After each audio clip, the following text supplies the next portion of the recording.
Baik, Bapak dan Ibu, kita mulai kegiatan kita malam ini. Bismillahirrahmanirrahim. Assalamualaikum warahmatullahi wabarakatuh. Waalaikumsalam. Puji dan syukur senantiasa kita panjatkan kehadirat Allah Subhanahu wa Ta'ala, bahwa pada malam hari ini kita semua masih dapat bersama-sama untuk bergabung di room meeting Lontara pada malam ini. Semoga kita semua senantiasa diberikan nikmat kekuatan dan kesehatan oleh Allah Subhanahu wa Ta'ala, dan kita tentunya berharap bahwa acara kita malam ini, diskusi kita malam ini dapat berjalan dengan lancar. Bapak dan Ibu semua, salam dan salawat kita peruntukkan untuk Baginda Rasulullah Muhammad Sallallahu Alaihi Wasallam, Nabi Rahmatan lil Alamin. Bapak dan Ibu sekalian, pada malam ini kita akan berdiskusi bersama dengan narasumber hebat kita. Saya perkenalkan narasumber kita malam ini. Beliau adalah Bapak Muhlis Katili, Escape Nurse. Tempat dan tanggal lahir beliau Geresa 4 Mei tahun 1982. Alamat beliau di Geraha Al-Habsi, Blok B5, Taeng, Kabupaten Goa, Sulawesi Selatan. Status beliau sudah menikah dengan anak 3. Kemudian background pendidikan beliau Poso Nursing School tahun 1997 sampai tahun 2000, Central Sulawesi Nursing Academy 2000-2003, Stella Maris School of Health Science 2011-2014. Work experience beliau 2005 sampai 2008, Inco 2008 sampai 2018 di PT Pale Indonesia, 2019 sampai sekarang di Karya Medika Utama, Inspirasi Istimewa Indonesia, kemudian Pancapola Anugrah Institute.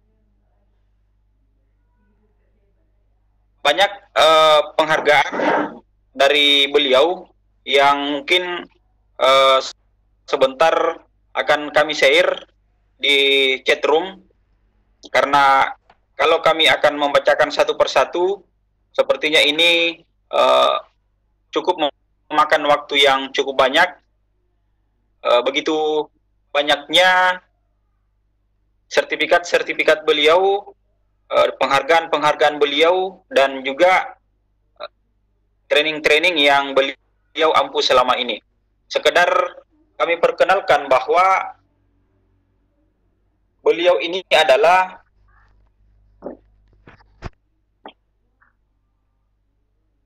salah satu trainer yang sudah melanglang buana, dan insya Allah malam hari ini akan bersama-sama dengan kita untuk kemudian share informasi bagaimana dalam mendampingi peserta didik kita untuk menggapai sukses. Jadi tema materi kita malam ini yang akan disampaikan oleh Pak Muhlis adalah mendampingi peserta didik menggapai sukses. Sebelum saya memberikan kesempatan kepada Pak Muhlis untuk menyampaikan materinya, kembali saya ingin mengingatkan kepada Bapak dan Ibu partisipan bahwa diskusi kita malam ini itu akan terbagi ke dalam 2 sesi. Yang pertama adalah sesi presentasi oleh narasumber kita. Kemudian setelah sesi presentasi nanti akan disusul dengan kegiatan diskusi tanya jawab. Seperti yang sudah saya sampaikan di awal tadi, bahwa untuk mengajukan pertanyaan, Bapak dan Ibu semua dapat melakukan salah satu cara dari 2 cara yang dapat dilakukan untuk mengajukan pertanyaan. Cara yang pertama adalah dengan raise hand, untuk kemudian akan dipersilahkan oleh host untuk kemudian mengajukan pertanyaan secara langsung kepada narasumber kita. Nanti kami akan aktifkan mic-nya ketika Bapak sudah raise hand di room ini. Kemudian cara yang kedua dengan mengajukan pertanyaan di room chat. Saya kira itu saja sekedar pengantar dari saya. Untuk efisiennya waktu kita, saya persilahkan kepada Pak Muhlis untuk memaparkan materinya. Disilahkan Pak Muhlis. Terima kasih Pak Rahman. Bismillahirrahmanirrahim. Assalamualaikum warahmatullahi wabarakatuh. Bapak Ibu yang dirahmati Allah SWT yang sama-sama bahagia. Terima kasih untuk amanahnya malam ini saya berbagi apa yang saya ketahui tentunya tentang sesuatu materi yang sangat penting. Dan izinkan saya malam hari ini berbicara tentunya bukan menggurui ya. Dalam versi saya sebagai seorang siswa yang pernah PDO dulu, dan saya bercerita mungkin dengan pengalaman saya dari situ dan juga pengalaman saya menemani beberapa orang tua, siswa dan guru. Baik, saya langsung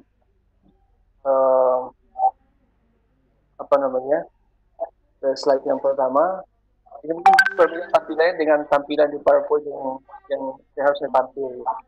Tapi saya ingin cerita satu hal di sini. Mungkin Bapak Ibu, sebagian dari Anda, foto yang sebelah kiri di hadapan Anda ini adalah satu gambaran atau satu foto yang diambil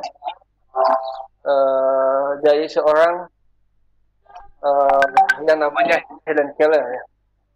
Ini kisahnya panjang. Saya yakin Bapak Ibu mungkin sudah pernah baca atau dengarkan kisahnya. Ada seorang anak gadis lahir dalam kondisi yang sangat sehat sempurna pada tahun 1980 itu. Kemudian di usia dia 19 bulan, anak ini menderita sakit demam yang tinggi sampai harus dibawa ke rumah sakit. Dan ternyata ketika sampai di rumah sakit, anak kecil atau gadis kecil ini mengalami kondisi yang sangat kritis, dan saat itu orang tua dan dokter pun hampir putus asa dengan kondisinya, bahkan sudah di titik kepasrahan. Tapi luar biasa, di titik kepasrahan orang tua dan dokter waktu itu, sebuah keajaiban menghampiri anak ini, anak gadis kecil usia 19 bulan. Tiba-tiba dia nyatakan sembuh dan dia boleh pulang ke rumah. Dia kembali ke rumah dengan kondisi yang sehat sempurna. Namun beberapa hari kemudian setelah di rumah, barulah disadari ternyata anak ini dia kembali ke rumah dengan kondisi ada gejala sisa yang dibawa setelah dia sembuh dari rumah sakit. Apa itu? Virus atau bakteri yang dulu menyerang waktu dia sakit juga menyerang pusat penglihatannya dan pendengarannya, sehingga anak ini diketahui diagnosis menderita buta, kebutaan dan juga tuli. Dan luar biasa, ini menjadi awal fase yang baru untuk keluarga dan juga si gadis kecil ini, melewati hari-hari yang penuh dengan kegelapan dan penuh dengan kesunyian. Karena anak kecil ini dia tumbuh terus besar, dia mengalami depresi yang cukup besar walaupun dia masih kecil waktu itu. Sampai dia usia 7 tahun, waktu itu ibu bapaknya pun stres luar biasa karena seolah mereka tidak bisa menerima anak mereka dalam kondisi yang tuli dan buta. Dan saya yakin pun di antara kita, kalau dikasih anak seperti ini, kita mungkin akan berat mengatakan untuk menerima anak ini. Bayangkan anak kita tuli dan buta. Pun hal yang sama dialami oleh ibu dan ayah dari Helen Keller ini. Yang luar biasalah ibunya mencari solusi bagaimana anak ini bisa tetap bertahan hidup, minimal bisa bertahan hidup. Maka dia carikan seorang guru waktu itu yang menemaninya.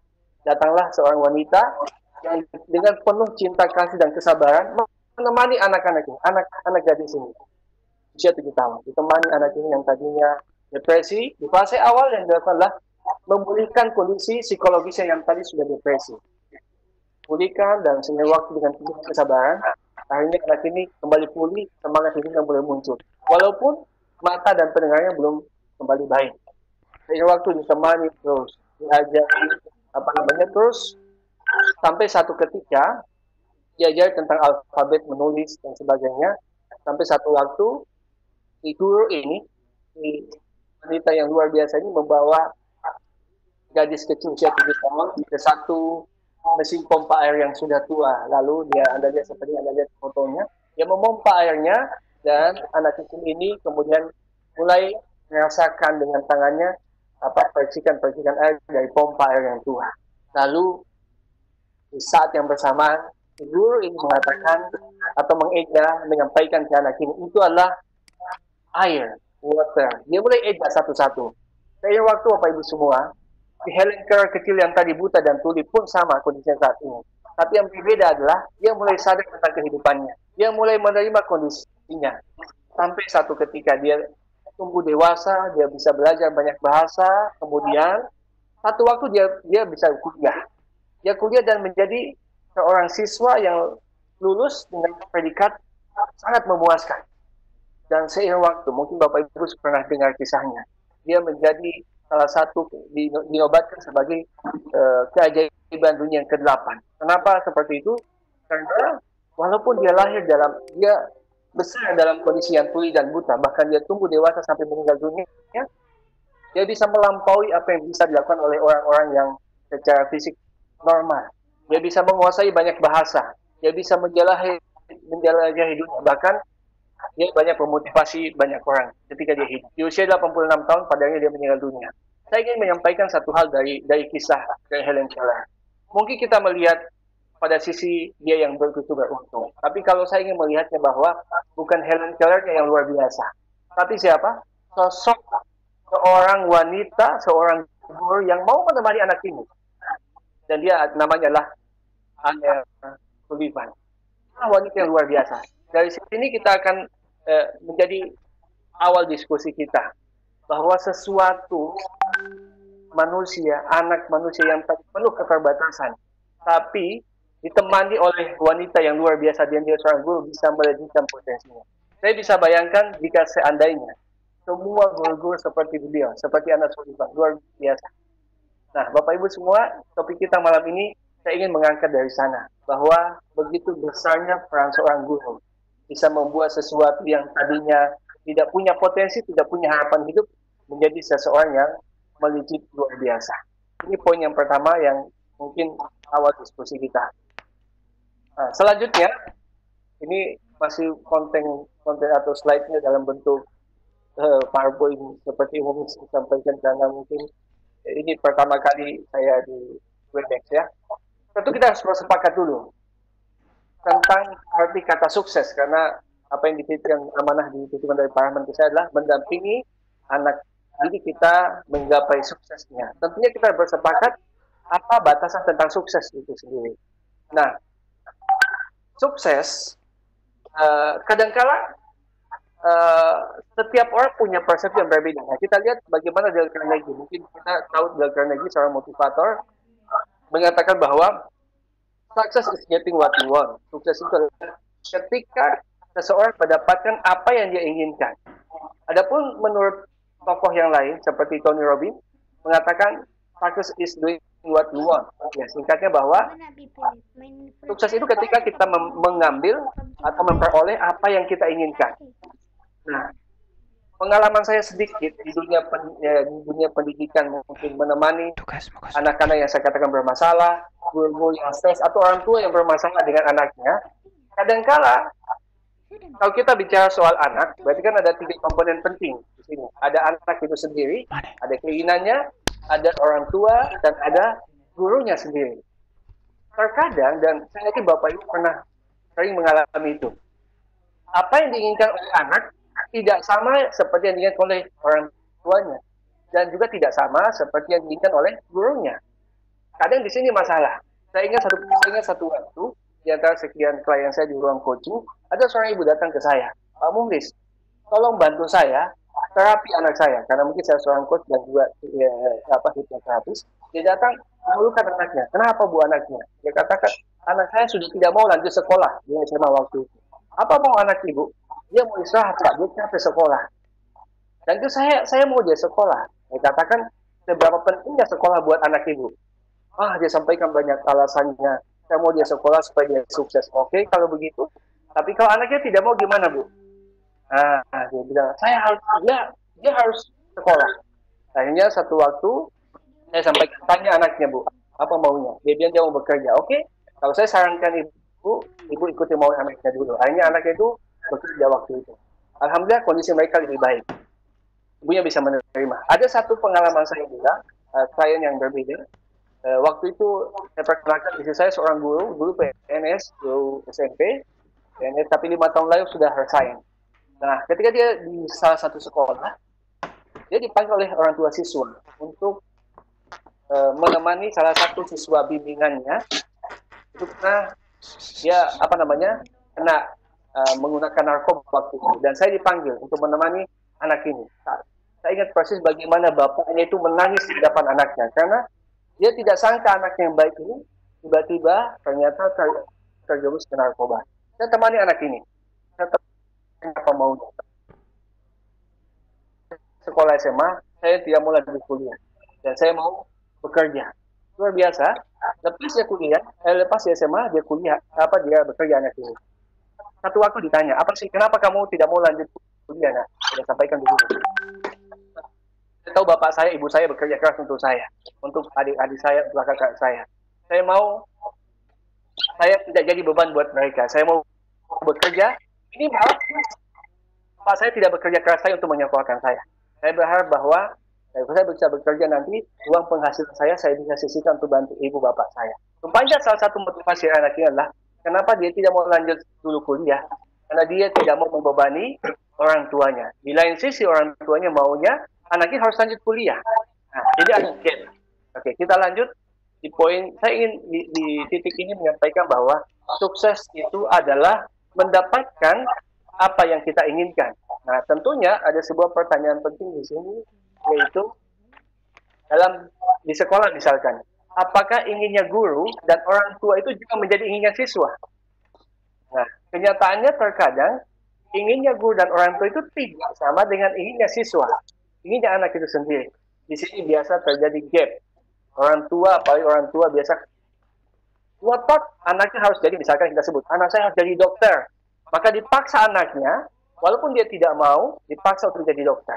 Sehingga beberapa orang siswa yang stres disebabkan karena ingin orang tua. Ada dulu waktu saya di masih kecil di kampung, di tempat kami dulu kalau ada orang tamat SMA, orang tua langsung bilang, kamu kalau kuliah nanti pilih guru ya, karena pada saat itu salah satu formasi kalau penerimaan PNS ya guru yang paling cepat, sehingga hampir semua di kampung saya memilih jurusan keguruan supaya cepat PNS. Ya, seperti gambaran.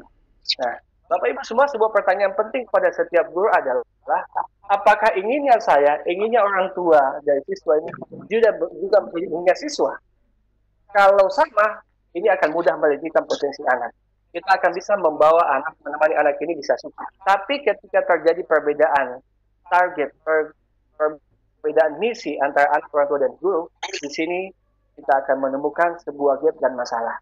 Nah, izinkan saya untuk membuat sebuah perumpamaan. Mendidik ini seperti bertani. Tentunya seorang petani ingin hasil yang melimpah, buah yang terbaik. Nah, untuk bisa mencapai tujuan itu, goals itu, seorang petani dia butuh bibit terbaik. Tidak mungkin ingin hasil terbaik, tapi bibitnya bukan bibit pilihan tentunya. Yang kedua, hanya cukup dengan bibit. Baik, tentu memilih musim tanam yang tepat. Juga tanah yang subur. 3 poin penting ini sangat penting, tapi harus dilengkapi dengan poin keempat. Apa itu? Petani yang ulet dan kreatif. Tentunya, bibit terbaik tidak cukup.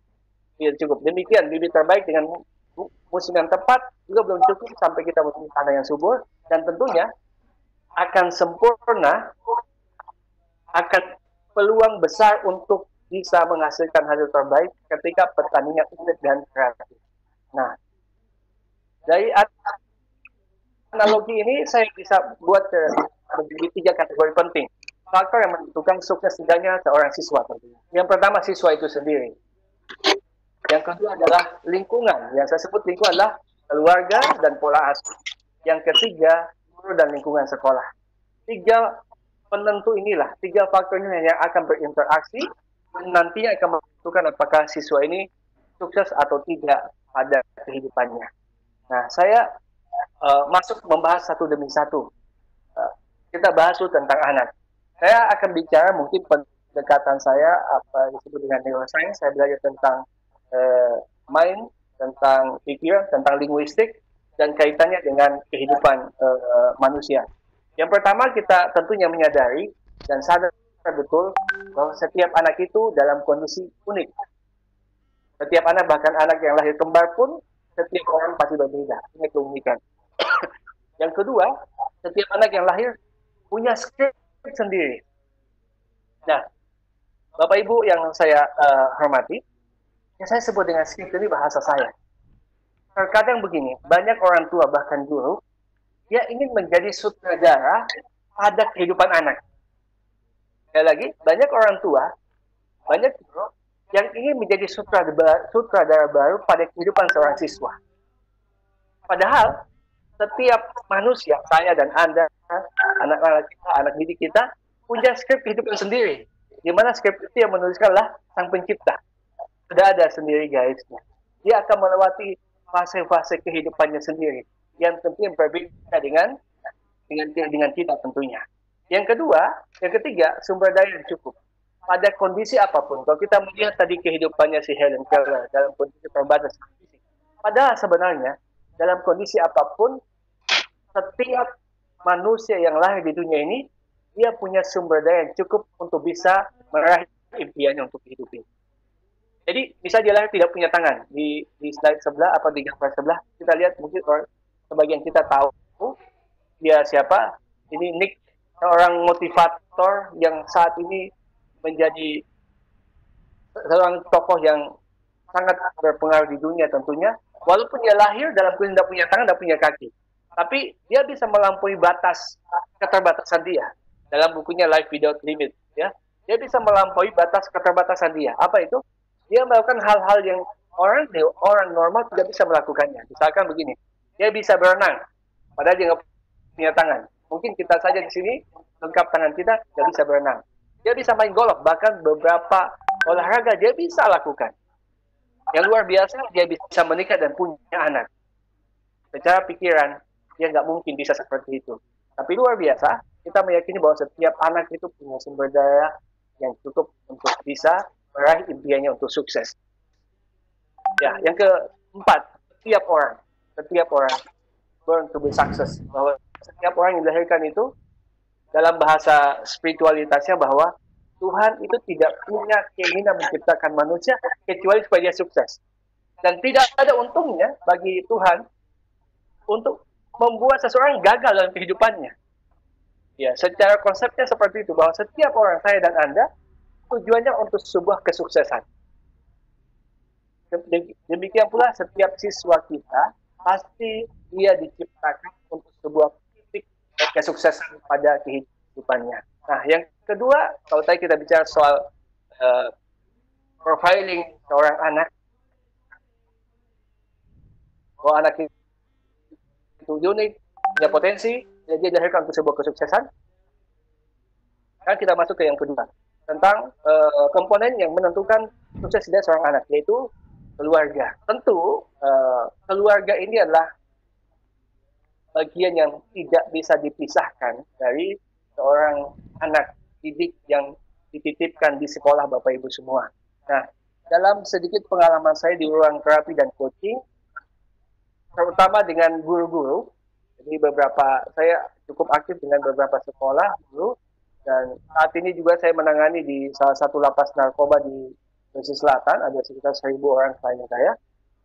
Nah, saya singgung mengenai keluarga. Ini mungkin hal yang penting sekali. Beberapa kali saya sampaikan di guru-guru. Terkadang, guru sendiri ini tidak memberikan pemahaman yang tepat kepada orang tua. Sekali lagi, terkadang guru-guru tidak memberikan pemahaman yang tepat kepada orang tua. Pemahaman apa yang saya maksud? Bahwa batasan di mana, apa tanggung jawab guru dan apa tanggung jawab orang tua ketika mendidik.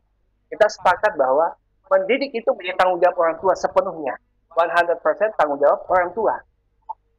Adapun ketika dia datang membawa anaknya ke sekolah, itu menandakan bahwa orang tua ini punya keterbatasan, entah itu waktu, tenaga, pengetahuan, keterampilan, sehingga karena keterbatasan inilah dia datang ke sekolah minta ditolong. Bapak Ibu, itu kita akan garis bawahi kata minta tolong. Orang tua adalah datang minta tolong ke sekolah. Ke Bapak Ibu, tolong anak saya. Karena saya nggak punya waktu, nggak punya pengetahuan, nggak punya skill yang cukup untuk membimbing anak saya. Nah, ketika orang tua menyadari bahwa dia ini minta tolong, mestinya seorang guru posisi dia sebagai fasilitator tentunya. Nah, di sini apa yang dikatakan oleh Mas Menteri Pendidikan, bahwa mendidik secara merdeka. Terkadang seorang guru sudah penuh dengan tekanan psikologis dari orang tua, atau dari kepala sekolah, atau dari dinas pendidikan misalkan. Seorang guru dia hanya sebagai fasilitator saja. Dia boleh menerima dan menolak siswa yang dititipkan ke dia.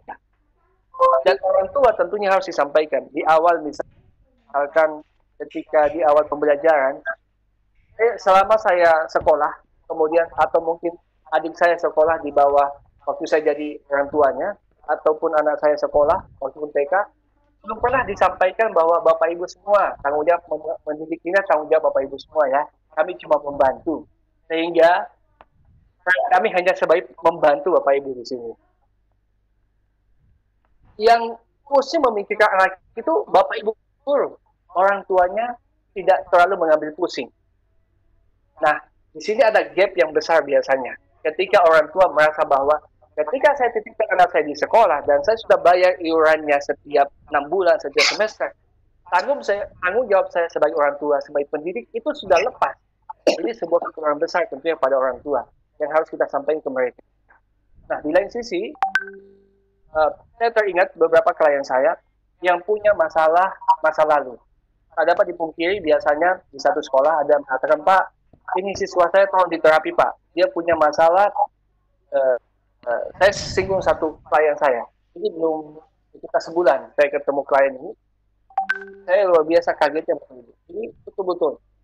Seorang ibu datang menemui saya, minta anaknya diterapi. Apa masalah anak ini? Katanya anaknya itu usia berapa? Dia bilang 7 tahun, kelas 1 SD. Mungkin ada yang, siapa tahu ada yang tahu ya, tapi saya tidak akan sebut nama kali itu pada ibu saya. Saya share aja tentang kondisinya. Kata apa masalahnya? Anak saya Pak, sudah kecanduan nonton film dewasa. Usia 7 tahun. Saya luar biasa, sampai geleng-geleng kepala. Saya bilang, Bu, ini posisi anaknya bukan sebagai pelaku, tapi kalau dugaan saya dia sebagai korban. Ternyata cek per cek, memang ada hal, ada kebiasaan di lingkungan keluarga yang nonton tidak disadari anak ini membuka akses internet dari handphone, dan ternyata memang dari sana dia dapat. Singkat cerita bahwa saya mau simpulkan bahwa seorang anak ini yang tadinya punya potensi besar, punya peluang, punya potensi untuk sukses, tapi yang menentukan ke depannya adalah peran keluarga, cara asuh keluarganya. Sebab itu seorang tokoh, Stephen Covey, mengatakan bahwa the deepest pain is the highest happiness comes from home. Bahwa kekecewaan, penderitaan, ataupun kebahagiaan hidup seseorang itu ditentukan dari rumahnya. Bapak Ibu semua, saya salut, saya angkat topi dengan Bapak Ibu guru yang mau bersabar menemani anak-anak yang tanda petik nakal, yang besar dari rumah yang misalkan broken home. Itu luar biasa tantangannya. Ya, sehingga tidak bisa dipikir bahwa ada banyak guru juga yang stres memikirkan anak seperti yang dia tidak mendapatkan dukungan dari rumahnya. Saya katakan bahwa peran mendidik adalah peran orang tua. Guru hanya sebagai yang membantu saja, tidak lebih dari situ. Nah, kalaupun lebih itu sesuatu yang bonus tentunya, sebuah pengabdian yang lebih dari yang seharusnya. Nah, peran yang ketiga atau ya bagian yang ketiga yang akan mempengaruhi seorang siswa sukses atau tidak dalam kehidupannya adalah ini bagian Bapak Ibu semua, guru dan sekolah. Nah, ini bagian yang mungkin cukup dalam kita bahas tentunya. Saya hanya akan mengingatkan atau mungkin ini saya berbagi atau ya sesuatu yang pemahaman saya tentunya. Kita tahu bahwa peran seorang guru itu seperti sampaikan tokoh pendidikan kita, Ingarso Tungkuloto. Peran guru adalah memberikan teladan. Contohnya begini. Maaf Bapak Ibu kalau ada misalkan. Bagaimana mungkin siswa kita, anak didik kita bisa disiplin kalau gurunya sering tidak disiplin? Karena anak itu akan lebih dalam teori neuroscience, atau orang akan lebih mudah mengikuti apa yang kita lakukan dibandingkan apa yang kita katakan. Sekali lagi dalam neuroscience, seseorang itu akan lebih mudah mengikuti atau terpengaruh dengan apa yang kita lakukan daripada apa yang kita ucapkan. Sebab itulah peran besar, tantangan besar. Peran sekaligus tantangan besar seorang guru adalah bukan bagaimana menjadi guru yang baik. Sekali lagi, nasihat guru-guru saya, peran seorang pendidik itu bukanlah bagaimana menjadi pendidik guru yang baik buat siswanya, bukan. Tapi bagaimana dia menjadi guru yang baik buat dirinya. Sebab kita ini menjadi guru buat diri kita. Karena pada akhirnya, apa yang kita lakukan itu yang akan diteladani. Sama Bapak Ibu yang jadi guru atau Bapak Ibu yang menjadi orang tua. Dan apa yang kita ucapkan, tapi kelakuan apa yang kita lakukan, itulah akan diteladani anak kita. Sebab itu, tantangan seorang guru adalah menjadi teladan buat siswanya. Maaf, misalkan di beberapa sekolah, mungkin kalau ada Bapak Ibu, saya tidak maksud menyebutnya. Misalkan ada di sekolah, gurunya merokok di hadapan siswanya, dan lalu mengatakan bahwa kamu tidak boleh merokok. Bahkan kadang-kadang ada guru, saya dulu salah satu siswa yang sering dipukuli karena memang saya suka merokok waktu masih kecil, tapi sekarang sudah tidak lagi. Tapi gurunya sendiri masih merokok.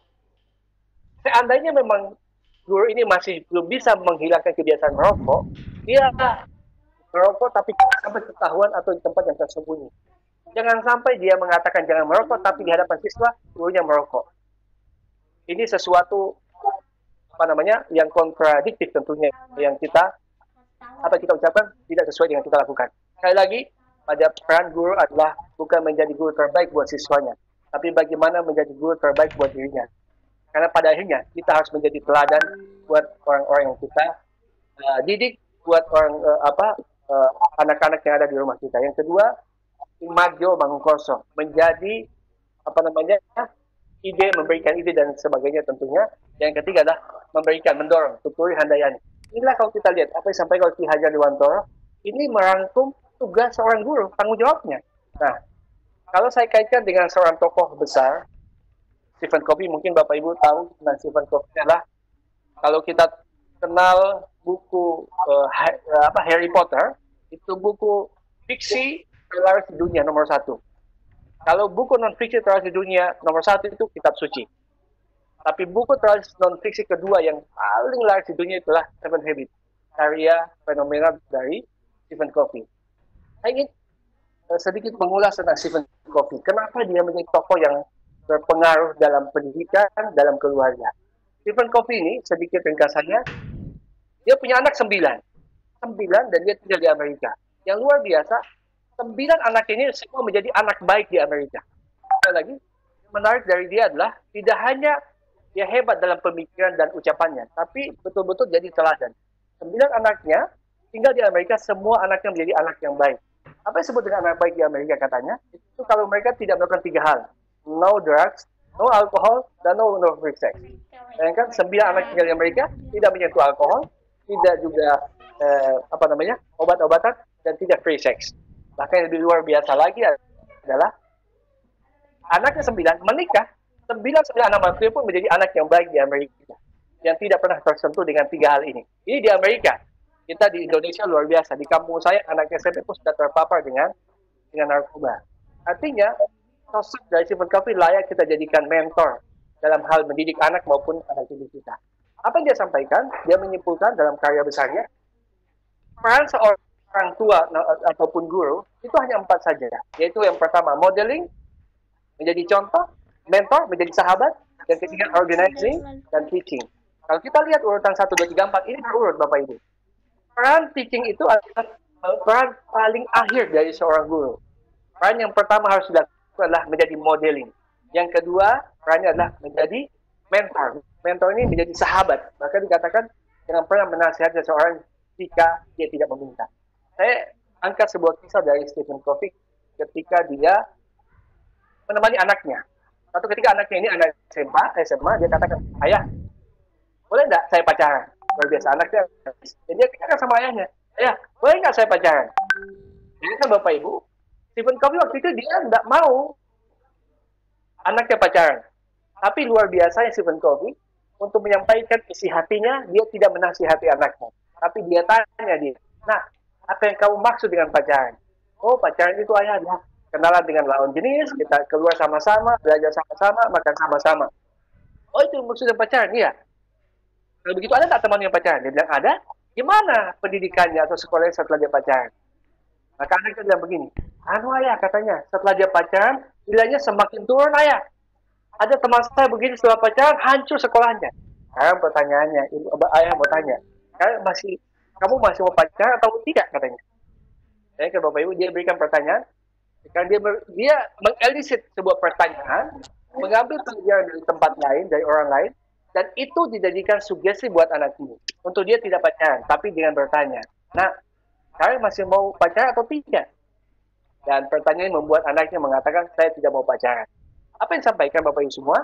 Banyak orang tua, saya sampaikan orang tua termasuk guru tentunya. Kalau saya boleh usul, guru-guru memang diajari tentang coaching. Bukan lagi banyak menasehati, tapi bagaimana kita menjadi seorang penanya yang hebat. Yang kedua adalah pendengar yang hebat. Dibutuhkan orang yang hebat, influencer hebat itu katanya adalah bisa menjadi penanya yang hebat dan juga pendengar yang hebat. Nah, saya sekali lagi, kalau peran seorang guru adalah yang paling utama dan porsi yang paling besar adalah menjadi model, menjadi contoh. Apa yang kita sampaikan, itu yang kita lakukan. Yang kedua, menjadi mentor, sahabat buat anak kita, dan organizing. Tentunya organizing adalah menciptakan suasana yang mendukung.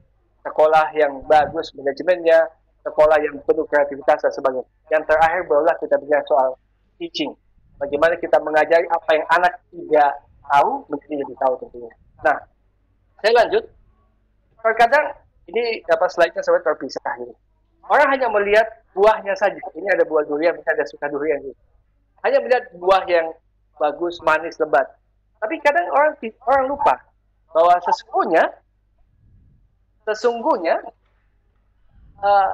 buah yang bagus, buah yang manis itu berasal dari akar yang subur, yang kokoh. Nah, seorang motivator mengatakan bahwa apa yang terlihat selalu berasal dari sesuatu yang tidak terlihat. Lagi, apa yang terlihat, buah yang kita lihat matang, bagus, manis buahnya, itu berasal sesuatu dari yang tidak terlihat. Apa yang tidak terlihat dari sebuah pohon, yaitu akarnya. Nah, saya akan kaitkan Bapak Ibu semua. Apa kaitan analogi akar ini dengan proses mendidik untuk membantu siswa kita sukses? Nah, saya ingin fokus ke satu bagian penting dari seorang guru, bahwa yang sangat menentukan dari sebuah proses pendidikan di sekolah kita adalah niat dari seorang guru saat dia mendidik. Niat ini akan menentukan nanti usaha apa yang kita akan berikan. Nah, ketika niat kita salah, maka biasanya kita akan cenderung pun melakukan tidak maksimal. Nah, saya membuat kategori niat ini dalam bentuk 3, Bapak Ibu semua. Tentunya ini pertanyaan untuk Anda jawab, dan jawaban itu untuk Anda sendiri tentunya. Itu secara umum, bukan hanya guru. Saya misalkan seorang trainer, dulu saya seorang professional nurse, atau apapun pekerjaan saya, selalu kita akan bermain di 3 ranah ini. 3 ranah niat. Yaitu melakukan sesuatu hanya sekedar materi. Misalkan begini, materi, saya kerja, saya mengajar, ya sekedar, yang penting gugur kewajiban saya. Dulu saya masih kerja di perusahaan, ada karya mengatakan begini, kerja sesuai basic. Ya, kalau bonusnya sedikit, ya kerja sedikit juga. Kalau bonusnya meningkat, juga kinerja akan bagus. Sama. Ada sebagian orang mendidik sekedar materi, mencari uang, ada gaji, apalagi mungkin sekarang sudah ada uang sertifikasi, sehingga ada menjadi stimulus.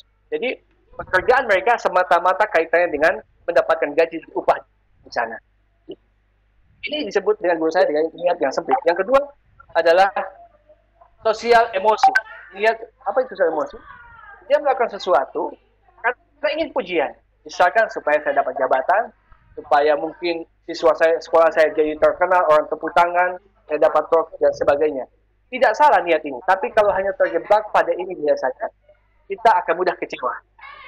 Nah, yang paling tinggi adalah menjadikan proses mendidik sebagai sebuah niat yang spiritualitas. Nah, spiritual di sini tentunya bukan kaitannya sekedar dengan sembahyang, sholat dan bukan itu. Spiritual di sini adalah kaitannya dengan makna hidup. Kita bicara soal the meaning of prayer. Kita bicara soal legasi. Apakah saya mendidik ini niatnya adalah sebagai bagian dari kehidupan saya, sebagai sesuatu warisan yang akan saya tinggal atau tidak. Nah, kalau kita bekerja hanya pada poin pertama kedua, pasti akan kecewa.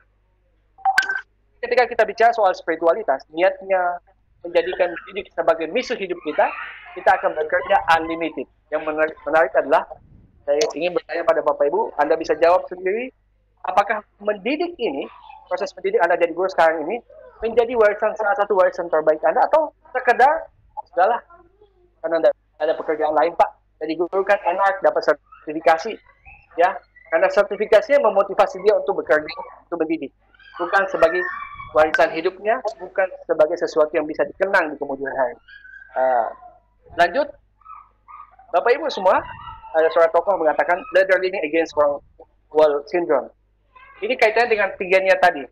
Kalau niat kita ingin membantu anak kita sukses, tapi di lain sisi niat kita adalah hanya sekedar materi, pasti kita seperti orang yang susah payah meletakkan sebuah tangga pada sebuah tembok, yang tembok itu ternyata bukan tembok yang kita inginkan.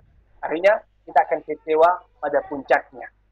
Nah, yang menarik dari tokoh Tony Robbins mengatakan bahwa our energy comes from our mission.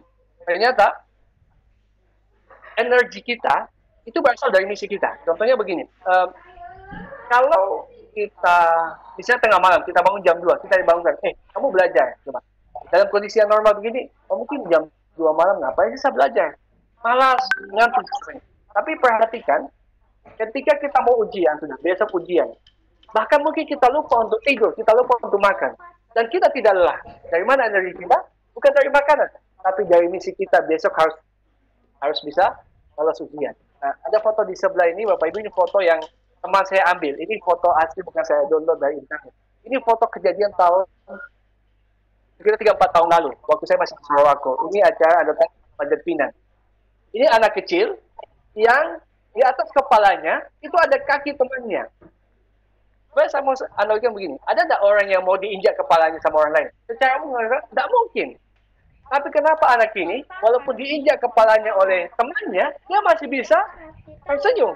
Kenapa? Ada misi besar di sana. Sama Bapak Ibu. Ketika Anda mendidik, tapi misi Anda bukan sekedar materi, bukan sekedar mendapatkan tepuk tangan, tapi menjadikan bahwa saya mendidik ini, saya memberikan pelajaran, mengajar anak didik saya menjadi bagian dari ibadah saya. Mudah-mudahan nanti menjadi sebab saya diampuni dosa saya oleh Tuhan, saya mungkin diterima, sampai saya bisa masuk surga. Maka apapun tantangan kita hadapi, tidak akan pernah membuat kita untuk bersedih dan kecewa. Kenapa? Karena misi kita adalah bukan sekedar materi dan tepuk tangan, tapi bagaimana membawa proses belajar sebagai misi kita, warisan kehidupan kita. Nah, saya lanjut berikutnya Bapak Ibu semua. Misi tadi ada kaitan dengan seberapa bahagianya seorang pendidik. Nah, ternyata Bapak Ibu semua, saya tidak yakin bahwa semua pendidik itu bahagia. Dan memang kenyataannya ada banyak pendidik sendiri atau guru itu yang stres. Nah, seorang guru saya mengatakan begini, Anda tidak bisa memberikan sesuatu yang Anda tidak miliki. Dan lagi, kalimat ini sering saya ulang-ulang. Anda atau seseorang tidak mungkin bisa memberikan sesuatu yang dia tidak miliki. Sama. Proses belajar mengajar itu proses di mana harus dijalani dengan penuh kebahagiaan. Bagaimana mungkin seorang siswa bisa eksploitasi potensinya jika dia tidak bahagia dalam belajar? Maka tentunya siswanya akan bahagia ketika gurunya sendiri bahagia. Makanya kalau gurunya sendiri juga dia masih punya banyak masalah yang tidak bisa diselesaikan dengan menit, biasa agak sulit di sini. Kalau bagian paling penting Bapak Ibu semua adalah kita dulu harus bahagia, baru kita bisa mengajar dengan penuh kebahagiaan. Nah, ini mungkin slide 2 terakhir dari sharing saya malam ini, kita akan diskusi. Mungkin beberapa dari Bapak Ibu semua tahu tentang foto siapa ini. Nah, sudah ada namanya karena memang ini ya. Tapi mungkin sebagian kecil atau bahkan sebagian besar mungkin belum tahu ini foto siapa. Saya cerita, ya. Atau bagi yang sudah tahu, ini saya angkat kembali kisahnya. Ini adalah yang sebelah sini saya gunakan pointer, namanya adalah Sir Edmund Hillary, sedangkan ini adalah Tenzing Norgay. Yang menarik Bapak Ibu semua, pada tanggal 29 Mei 1953, tepat setengah 12, dunia saat itu dengan sebuah hal besar terjadi di dunia ini. Apa itu? Itu bahwa yang ketinggian berapa ribu meter, tidak ada satupun orang bisa sampai di titik itu. Bahkan beberapa orang sebelum mencoba menapaki puncak Himalaya, ternyata Bapak Ibu banyak yang tidak sampai, banyak bahkan berakhir tragis, meninggal dunia, bahkan ada yang tidak ditemukan jasadnya sama sekali. Karena kondisinya sangat ekstrim waktu itu. Yang luar biasa, 1953 ada seorang pendaki, kalau tidak salah dari New Zealand, yang bisa menapakkan kakinya di puncak Himalaya untuk pertama kali dalam sejarah perjalanan dunia ini. Dia laki-laki ini. Maka ketika dia turun, Bapak Ibu, tersebarlah berita bahwa ada seorang laki-laki yang bisa menaklukkan gunung Himalaya. Maka saat itu Bapak Ibu semua stasiun TV, semua wartawan datang menemui siapa? Sir Edmund Hillary. Mereka ingin menanyakan bagaimana perjalanan dia sampai bisa menapakkan kakinya di puncak Himalaya, yang mana tidak ada satupun orang bisa mencapai titik itu. Semua orang datang, kamera tertuju padanya, mic itu setuju ke dia, dan banyak pertanyaan dijawab oleh dia. Yang menarik Bapak Ibu, ada seorang wartawan yang dia duduk di belakang dan melihat seseorang. Dia lihat bahwa Edmund Hillary ini sudah dikerumuni oleh wartawan. Dan dia melihat di samping Edmund Hillary ada seorang laki-laki kecil. Namanya Tenzing Norgay. Dia tidak dikerumuni siapa-siapa. Dan dia merasa biasa saja. Lalu si wartawan berpikir, kalau Edmund Hillary ini bisa mencapai titik Himalaya, dia kan pergi tidak sendiri. Selalu ada pemandunya. Dan dia tahu bahwa pemandunya adalah laki-laki namanya Tenzing Norgay. Artinya, di mana-mana namanya pendaki itu, lalu kalau ada pemandunya, pemandu yang dahulu yang duluan, berjalan lebih cepat, lebih dahulu dibandingkan orang yang dipandu tentunya. Mestinya dong, yang sampai di puncak Himalaya bukanlah si Edmund Hillary, tapi Tenzing Norgay, karena dia pemandunya. Nah, kayaknya saya harus mewawancarai si Tenzing Norgay. Dia datanglah ke dia, ke Tenzing Norgay dan bertanya, Tenzing Norgay, kan kamu pembantunya Hillary? Dia bilang, iya, kamu kan namanya pembantu selalu berjalan lebih duluan dibandingkan yang kamu pandu. Betul. Dan hal yang sama kamu lakukan sama Edmund Hillary. Dia bilang, betul, saya lakukan hal yang sama. Kalau begitu, mestinya kamu yang harus dicatat sejarah sebagai orang pertama kali menapakkan kaki di Himalaya. Karena kamu pemandu. Dia bilang, tidak. Kenapa bisa? Dia bilang begini, saya memang berjalan jauh lebih cepat dibandingkan Edmund Hillary. Tapi ketika satu titik di mana tinggal selangkah lagi, saya menapakkan kaki saya di Himalaya, saya berhenti di situ. Saya tunggu si Edmund Hillary. Begitu sampai di situ, saya katakan, Edmund, sekarang 3 selangkah lagi menuju ke puncak Himalaya. Saya persilakan engkau untuk menapakkan kakimu di puncak Himalaya, dan biarkan sejarah dunia mencatat bahwa lelaki pertama yang bisa menapakkan kaki di Himalaya adalah engkau, Edmund Hillary. Maka Bapak Ibu semua, karena Edmund Hillary ini sudah menjadi impian besar dia berlatih puluhan tahun untuk sampai di titik ini. Dengan penuh kebahagiaan, penuh kebanggaan di sisa tenaganya, dia langkahkan kakinya dan dia begitu bahagia mencapai titik yang pernah dia impikan puluhan tahun yang lalu. Mereka berpelukan, Hillary begitu bahagia karena dia bisa meraih impiannya. Sementara Tenzing Norgay ini bahagia karena bisa memandu Hillary. Dia katakan begini, si wartawan bertanya, Tenzing Norgay, kenapa kamu tidak mau menapakkan kakimu dan akan dicatat oleh sejarah sebagai orang pertama kali menapakkan kaki di mana? Himalaya. Dan kamu bisa lakukan itu dan dia akan mencatat namamu sampai kiamat, namamu yang akan dicatat dan tinta emas. Dan dia mengatakan tidak. Kenapa tidak? Katakan, saya tidak punya cita-cita untuk menjadi orang pertama kali menapakkan kakinya di Himalaya. Itu adalah impian, itu misi hidup dari Sir Edmund Hillary. Adapun misi hidup saya adalah menemani para pendaki gunung ke Himalaya. Itu mimpi saya, itu misi hidup saya. Maka Bapak Ibu semua, boleh jadi anak didik Anda yang hari ini atau yang sudah Anda didik selama ini Bapak Ibu semua, hari ini telah menjadi orang terkenal, menjadi orang sangat kaya raya, menjadi orang sukses, menjadi pejabat mungkin Bapak Ibu semua. Dan orang mencatat nama-nama mereka sebagai orang yang luar biasa. orang yang sukses dalam kehidupan mereka. Lalu mereka lupa bahwa adalah tendinorgenya, bahwa anak itu adalah anak didik Anda yang dulu Anda pandu dia, Anda bina dia, dan sebagainya tentunya. Biarlah Bapak Ibu semua, mungkin dunia tidak mencatat Anda lah tendinorge untuk siswa Anda. Biarlah mungkin orang lupakan jasa-jasa Anda, tapi perhatikan satu hal Bapak Ibu semua, ini saya sebut dengan niat tadi, ini saya sebut dengan misi hidup. Jadi kita jadikan mendidik sebagai bagian dari spiritualitas kita. Kita yakin bahwa setiap usaha kita, setiap kebaikan kita berikan pada seseorang, mungkin dunia akan lupa, mungkin buku sejarah akan tidak mencatat itu, tapi yakin pada satu hal, Tuhan yang Maha Kuasa, Allah Subhanahu Wa Taala, pasti mencatat setiap kebaikan kita lakukan. Maka di poin ini Bapak Ibu semua, saat kita niat untuk mendidik siswa kita, itu hal bahwa kita tidak mungkin menjadi sutradara baru dalam kehidupan seorang siswa. Tugas kita hanya menggali potensinya, menemaninya. Dan satu hal, tugas dan kewajiban kita itu adalah memberikan usaha terbaik. Sekali lagi, tugas kewajiban seorang guru hanyalah memberikan usaha terbaik. Adapun hasilnya bukan ranah kita. Hasilnya itu kita kembalikan pada Tuhan, Allah Subhanahu Wa Taala yang menentukan. Dan kadang-kadang begini, saya ingin tutup kisah atau sharing malam ini adalah ada ada seseorang siswa nakal luar biasa, SMP waktu itu, kemudian dia SMA di Paku. Saking nakal Bapak dia, ini anak terakhir dari 5 bersaudara, nakal sekali, tidak bisa tinggal di rumah orang tuanya dan sebagainya.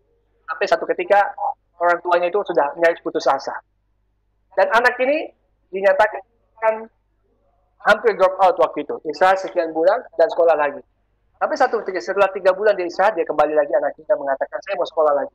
Oke, kamu sekolah. Anak ini meneruskan pendidikan kelas 2 SMA sampai kelas 3 SMA.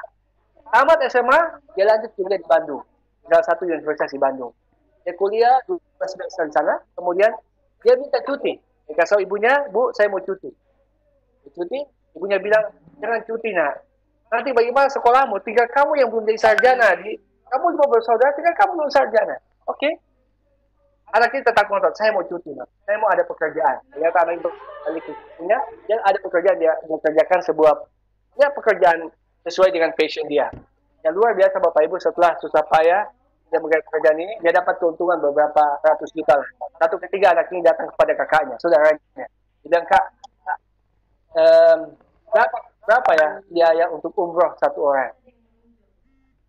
Hanya kakaknya bilang begini, sekitar 25 juta, 30 juta. Oh begitu ya. Begini, kalau uang saya keluar, saya mau umrohkan ibu sama bapak. Kakaknya ini, Bapak Ibu semua, tidak kuasa menahan air matanya. Dan dia sampaikan kabar kepada orang tuanya. Ibunya yang tadi mengkhawatirkan tentang masa depan anak ini, begitu kaget dan bahagia. Ternyata anak saya yang tidak meneruskan kuliahnya itu, dia punya mimpi besar. Apa itu? Mau bekerja, kemudian keuntungannya untuk mengumrohkan saya dan suami saya, bapak dari anak ini. Dan Bapak Ibu tahu siapa itu? Adalah adik saya yang terakhir. Dia luar biasa. Dia yang sudah menyediakan uang untuk umroh ibu sama dan ayah saya. Dan saya ingin sampaikan bahwa setiap orang punya kehidupan sendiri. Mungkin boleh jadi saat dia sekolah di SD, SMP, SMA, mungkin dia tidak seperti anak-anak lain. Tapi mungkin pada satu fase hidupnya nanti anak itu akan menjadi seseorang yang luar biasa, akan menjadi pahlawan di keluarganya, pahlawan sekolahnya, atau boleh jadi kebanggaan buat Bapak Ibu semua. Mungkin ini sesi sharing saya. Slide terakhir ini Bapak Ibu bisa dapatkan nantinya. Ini mungkin nasihat buat saya sebagai orang tua, sebagai guru, bahwa setiap anak ini adalah anak-anak kehidupan yang kita tidak bisa mengintervensi terlalu jauh tentang masa depannya, tentang kehidupannya. Mungkin ini yang bisa saya sharing Bapak Ibu. Sekali lagi, pendekatan saya bukan sebagai guru, bukan mengajari Bapak Ibu, tapi adalah pendekatan saya dalam beberapa kali, beberapa kesempatan menangani anak yang bermasalah, orang tua yang stres, ataupun guru-guru yang bingung dengan siswanya. Sekali lagi, itulah mungkin yang saya bisa sampaikan di kesempatan ini. Kalau ada diskusi atau masukan, dengan senang hati bisa kita lakukan. Selanjutnya saya kembalikan ke moderator kita Pak Rahmat. Saya Heri. Assalamualaikum warahmatullahi wabarakatuh. Waalaikumsalam. Waalaikumsalam warahmatullahi wabarakatuh. Baik, terima kasih Pak Muhlis atas paparan materinya malam ini. Dan sedikit saya tangkap tadi bahwa terkait dengan materi yang disampaikan bahwa salah satu proses yang menentukan proses pendidikan itu adalah dari niat Bapak dan Ibu guru. Kemudian mungkin terkait dengan materi yang sudah dipaparkan tadi oleh Pak Muhlis, mungkin masih ada hal-hal yang Bapak dan Ibu ingin pertanyakan, ada hal-hal yang kurang jelas. Silahkan kita buka sesi diskusi. Untuk sesi pertama, mungkin saya silahkan kepada Bapak dan Ibu yang raise hand. Jadi saya dahulukan yang raise hand. Untuk di kolom chat room nanti kita bacakan. Saya persilahkan kepada Pak Anwar Ibrahim. Saya silahkan Pak Anwar untuk mengajukan pertanyaan.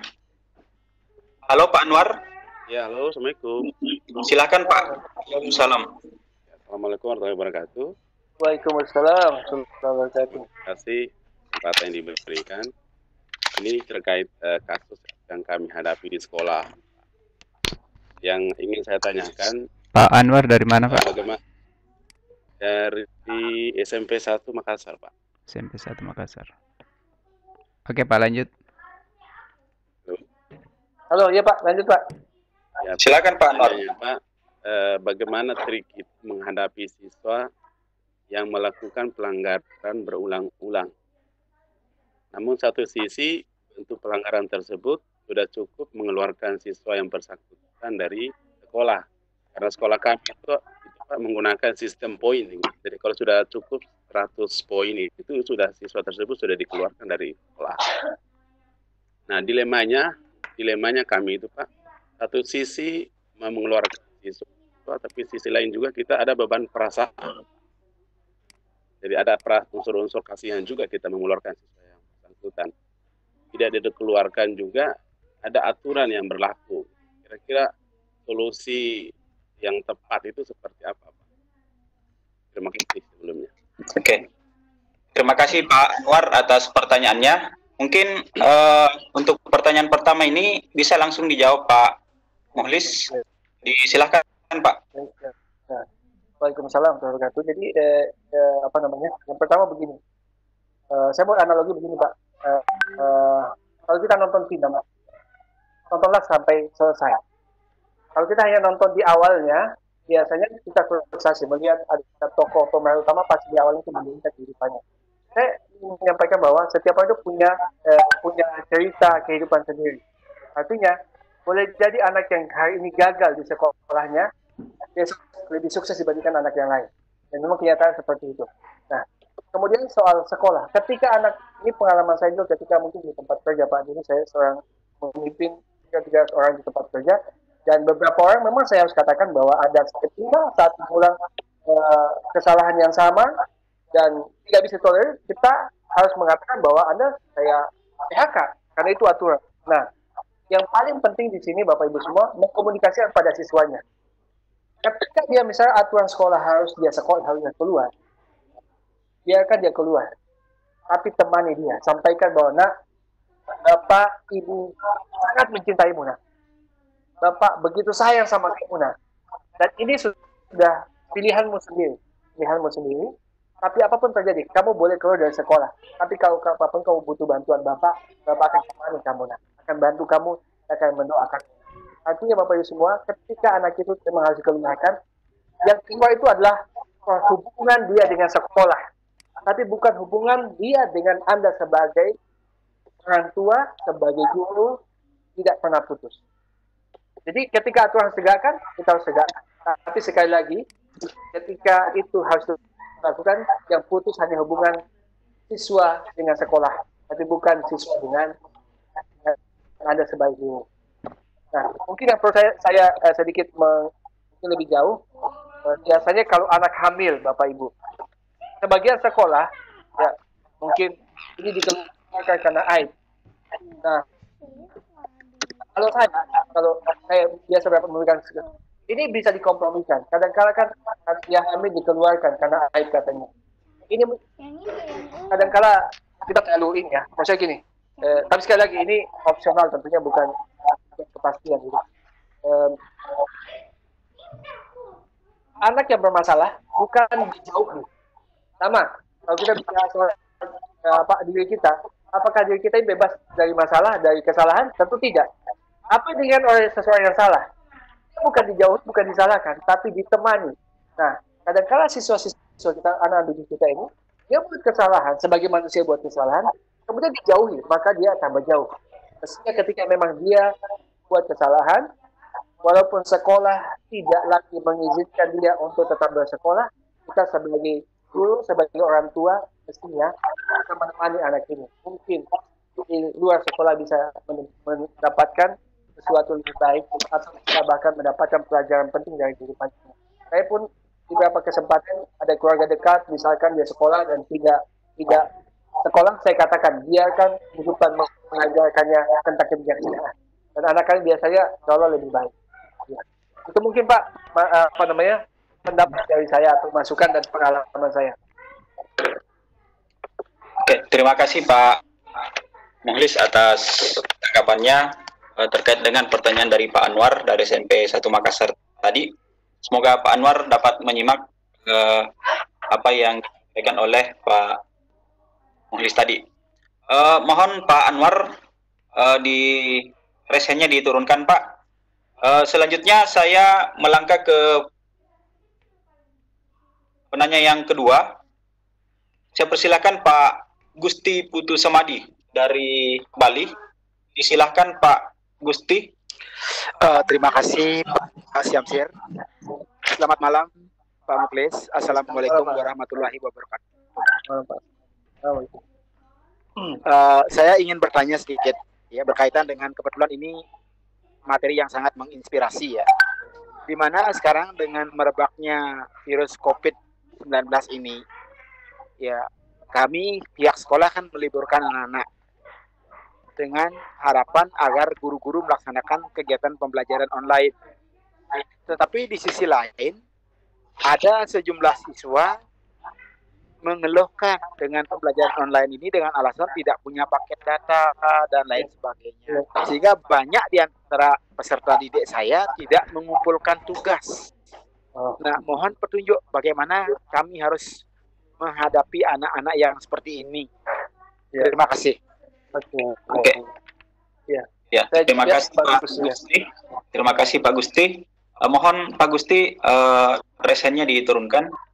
Oke, terkait pertanyaan Pak Gusti, Pak Muhlis mungkin bisa langsung dijawab terkait dengan kondisi pembelajaran online sekarang yang mungkin banyak dikeluhkan oleh peserta didik dan orang tua terkait dengan pulsa atau kuota dari proses pembelajaran online. Disilakan Pak Muhlis. Baik, terima kasih Pak. Jadi ini ada beberapa sisi yang terkait di sini ya, dengan ya, keuangan tentunya. Yang pertama, saya kalau kembali tadi di presentasi saya awal itu bahwa tugas sekolah itu adalah membantu keterbatasan orang tua. Dan yang paling bertanggung jawab ini adalah orang tuanya yang memikirkan bagaimana walaupun mungkin saat ini harus sekolah online, orang tua yang harus mencarikan solusi bagaimana sehingga anak saya tetap bisa melewati proses pembelajaran dengan kondisi saat ini. Bukan gurunya yang harus memikirkan semua tentunya. Nah, makanya sekali lagi peran besar ini orang tuanya dulu yang harus punya kesadaran penuh. Nah, keterbatasan orang tua inilah yang sebagian dibagi kepada guru-gurunya. Nah, tentunya kita tidak bisa memungkiri ada sebagian orang yang memang ekonomi pas-pasan. Ya, saya secara ini mungkin tidak bisa memberikan solusi ini. Tapi saya ini Pak, saya 3 sekarang. Anak pertama saya usia 8 tahun, sekarang kelas 2 SD. Nah, namanya Azam. Anak ini dulu TK di salah satu TK swasta yang proses ini. Ketika SD, anak saya ini ikut homeschooling Pak. Salah satu lembaga homeschooling yang ada di Jakarta sana, dan itu resmi dari Dinas Pendidikan, dan dia basicnya proses belajar pakai virtual class seperti ini. Nah, jadi memang itu menyita uang, tapi saya mengambil keputusan itu. Kenapa? Ada berapa pertimbangan kenapa anak saya harus homeschooling. Dan itu keputusan kami. Kami harus berusaha bagaimana membayar mungkin lebih mahal, kemudian paket dan sebagainya kami harus cari jalan. Nah, sekali lagi kalau untuk poinnya kendala saat ini, kalau memang dia punya kendala dengan paket data, ya tentu tidak bisa kita paksakan. Namun kita kasih uang dia untuk membeli paket data. Siapa tahu ada mungkin yang free atau mungkin bentuk penugasan lain yang mungkin Bapak Ibu bisa carikan alternatif sehingga target pembelajaran di semester ini bisa terpenuhi tentunya. Itu mungkin yang bisa saya sampaikan Pak, karena ini terkait dengan paket data ya. Nah, kemudian kembali Pak ke masalah tadi ya. Saya mungkin memberikan penugasan lain karena saya tahu beberapa anak ini, saya tidak tahu bagaimana waktu SD bisa lulus di SD. Karena saya menerima di kelas 7 SMP atau di kelas 1 SMP memang tidak bisa baca tulis. Wow. Sehingga saya bingung menghadapi anak ini. Mohon petunjuk. Ya. Oke. Bagaimana orang tuanya Pak? Sudah pernah ketemu orang tuanya? Sudah. Orang tuanya sudah memaklumi itu tapi tidak mau menyekolahkan anaknya di katakanlah di SDLB, SMPLB atau gimana. Tetap dia ngototnya mau di sekolah negeri, sehingga kami bingung menerima murid yang seperti itu, dan karena menggunakan sistem zonasi daerah terdekat. Mohon petunjuk. Ya. Nah, kalau proses di awal memang sudah ada yang salah, mestinya kan anak itu sudah bisa baca tulis, tapi sesuatu yang dipaksakan. Saya kira ada proses yang salah sebelumnya. Nah, kalau memang dia tidak memenuhi ketika dia masuk di sekolah Bapak, kemudian tidak memenuhi untuk naik kelas misalkan, kita terapkan aturan yang ada. Tentunya aturan yang ada ini ada berapa tahapan-tahapannya, di mentoring di awal, ditemani. Sekali lagi, kalau saya Pak, jangan terlalu begitu tanggung jawab yang bukan tanggung jawab kita. Minta kesadaran orang tuanya bahwa mengajar itu, mendidik itu adalah tanggung jawab orang tua, bukan menjadi tanggung jawab guru yang paling besar. Sekali lagi, porsi orang tua yang harus dibesarkan. Ya, kalau memang dia tidak bisa lanjut, ya kembalikan dia kepada yang meniti Pak. Kembalikan pada yang punya barang. Itu sampaikan bahwa kami tidak bisa lanjutkan sampai dia bisa memenuhi kriterianya. Mungkin begitu Pak. Oke, baik. Saya kira seperti itu Pak Gusti terkait dengan pertanyaan Bapak yang sudah dijelaskan oleh narasumber kita. Kembali saya melangkah ke penanya ketiga yang raise hand. Ini ada Pak Ato. Silakan Pak Ato. Terima kasih Pak. Assalamualaikum Pertanyaan Anda. Waalaikumsalam warahmatullahi wabarakatuh. Terima kasih atas kesempatan yang diberikan. Pak Mulis, tadi di pembicaraan awal Bapak menjelaskan tentang potensi anak. Pak Ato, halo Pak Ato, mungkin bisa dikecilkan dulu suara televisinya Pak, karena kurang jelas kedengaran ya. Siap. Sudah tidak ada Pak? Ya oke. Saya sudah matikan ini. Halo Pak. Oke, Pak. Oke Pak, terima kasih. Tadi pembicaraan awal di Pak Mulis menjelaskan tentang potensi anak. Ya. Kalau saya menyimak tadi, berarti kalau begitu potensi anak bisa ditimbulkan dari guru. Sementara kita tahu bersama bahwa potensi itu kan bawaan dari lahir. Guru tinggal mengembangkan saja. Ya. Ini Pak Mulis. Terima kasih Pak. Saya kembalikan. Oke.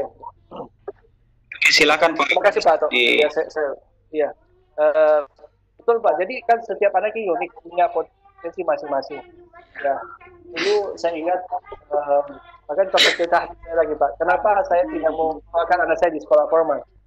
Salah satu pertimbangannya karena sekolah formal itu banyak materi yang harus diberikan pada anak-anak yang tidak dibutuhkan untuk proses kehidupan dia. Sehingga saya memilih di antara pilihan salah satu. Saya kembangkan potensi apa yang dimiliki, ada yang dimiliki anak saya. Nah, sama di siswa kita. Setiap anak punya potensi masing-masing. Kita tidak mungkin sama ratakan. Walaupun kenyataannya memang di sisi pendidikan kita itu selalu melihat dengan angka-angka dan maunya bahwa anak kita itu selalu unggul di semua mata pelajaran. Padahal yang mungkin menurut sendiri tidak mampu mencapai titik itu, kita paksakan ke anak. Ini sesuatu, bahasa saya zolim ya. Kita sendiri orang dewasa nggak mampu melakukannya, mencapainya, kita berikan pada anak-anak. Nah, sekarang kan sudah ada tes potensi kan ada ya. Saya sebut salah satu, katakanlah Stephen ini bisa membantu. Ini mungkin sudah banyak ya beberapa orang, jadi sangat membantu. Kemudian saya belajar tentang neurolinguistic programming, tentang potensi anak juga ada kelihatan mana anak yang mungkin pendekatannya visual, kinestetik, ada auditori. Sekali lagi, Bapak Ibu, karena zaman sudah semakin maju ya, dan sudah banyak kemajuan dalam hal sistem pendidikan juga. Kalau bisa orang tuanya dibantulah untuk bisa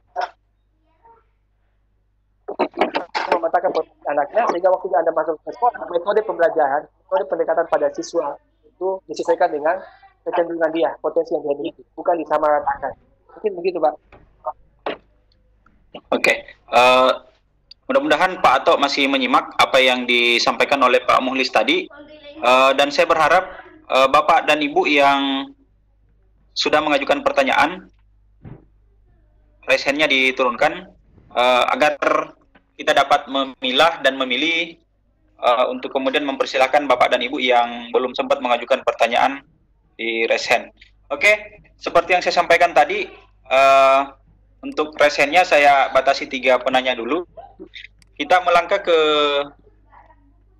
penanya yang ada di chat room. Bapak dan Ibu yang raise hand, mohon bersabar. Biar adil, kita layani juga pertanyaan dari teman yang masuk di chat room.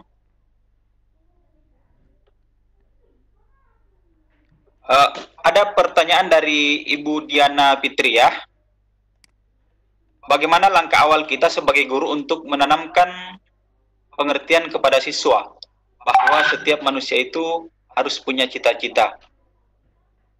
Saya ulangi kembali Pak Muhlis. Pertanyaan dari Ibu Diana Fitriah.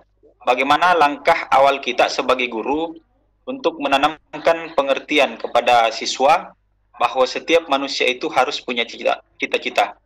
Saya kira itu Pak Muhlis, mungkin bisa ditanggapi langsung. Hai, terima kasih pertanyaan yang luar biasa Bu. Ya. Saya mau sampaikan, Bu, bisa lah kalau nanti setelah ini Anda coba di salah satu kesempatan dengan teman atau siapapun, Anda coba tanya, orang yang Anda temui, apa menjadi visi hidup Anda, apa visi misi hidup Anda. Nah, dalam banyak kesempatan Bu, saya mendesain sebuah training namanya kekuatan misi hidup. Ini salah satu cara kelas yang didesain memang untuk membantu bagaimana seseorang menemukan misi hidupnya. Kenyataannya, hampir sebagian besar orang itu hidup tidak punya misi hidup, Bu. Atau kalau sederhana gini, coba tanyalah kalau ada suaminya atau ada saudaranya, temannya, apa misi hidupmu? Ada banyak orang yang tumbuh dewasa, tapi nggak punya misi hidup. Artinya begini, kalau kita orang dewasa saja, guru saja tidak punya, bahkan ya guru ada banyak yang punya misi hidup. Gimana kita bisa menularkan pada orang lain? Artinya saya sendiri guru harus punya misi hidup yang jelas, lalu saya ajak orang lain punya misi hidup. Nah, adapun soal bagaimana setiap orang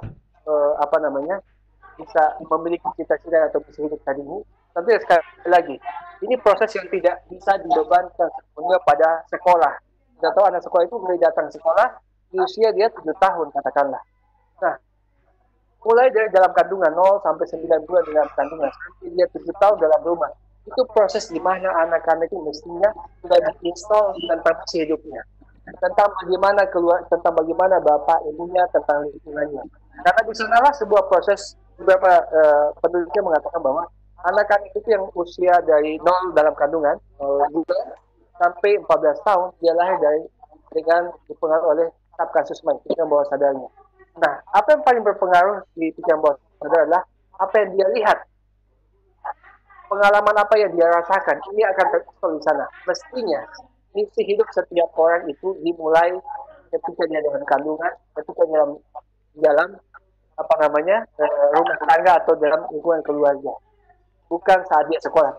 Tapi kalaupun tidak ada kita membantu ke sekolah, ibu mungkin bisa apa namanya, biasakan kita putar video atau cerita tentang kisah orang sukses, itu sangat membantu biasanya. Atau kalau ibu mungkin sempat cari-cari nanti informasi tentang coaching, ini bisa membantu Bu. Dengan beberapa teknik pertanyaan coaching ini akan membantu seseorang menemukan misi hidupnya. Saya buat ringkasan lagi tentang pertanyaan coaching ya. Misalkan begini, tanya, apa yang paling penting dalam kehidupanmu? Itu pertanyaan pertama. Apa yang paling penting dalam kehidupanmu? Kalau tanyakan, misalkan bekerja. Tanya terus ini, kenapa bekerja itu penting? Saya ada gaji. Kenapa dapat gaji itu penting? Ini dengan pertanyaan yang presisi bisa membantu seseorang menemukan potensi hidupnya. Makanya kalau saya ingin menyampaikan, guru seharusnya belajar tentang coaching, tentang bagaimana bertanya yang tepat sehingga bisa menggali potensi anak. Nah, di lain sisi tentunya proses tadi itu menonton film orang yang sukses atau ceritakan orang-orang yang sukses itu bisa membantu menginspirasi seorang anak sehingga dia bisa belajar dan punya misi. Itu mungkin yang bisa saya bagi. Oke, terima kasih Pak Muhlis atas tanggapannya terkait dengan pertanyaan Ibu tadi. Mungkin kita bisa melangkah ke penanya berikutnya. Ini juga masih di chat room dari Pak Khoironi. Ini pertanyaan beliau seperti ini. Bagaimana pendapat Bapak sekolah yang menerapkan skor pelanggaran untuk siswa? Ini mungkin terkait dengan sistem kredit atau apalah istilahnya di sekolah masing-masing terkait dengan pelanggaran setiap peserta didik yang ada. Diberikan poin pelanggaran untuk setiap pelanggaran siswa itu. Pak Muhlis. Halo, Pak Muhlis. Terima kasih Pak. Jadi saya walaupun bukan background, halo ya. Jadi walaupun saya bukan background seorang pendidik, ya, tapi saya memang pemerhati pendidikan. Sejak 98 dulu saya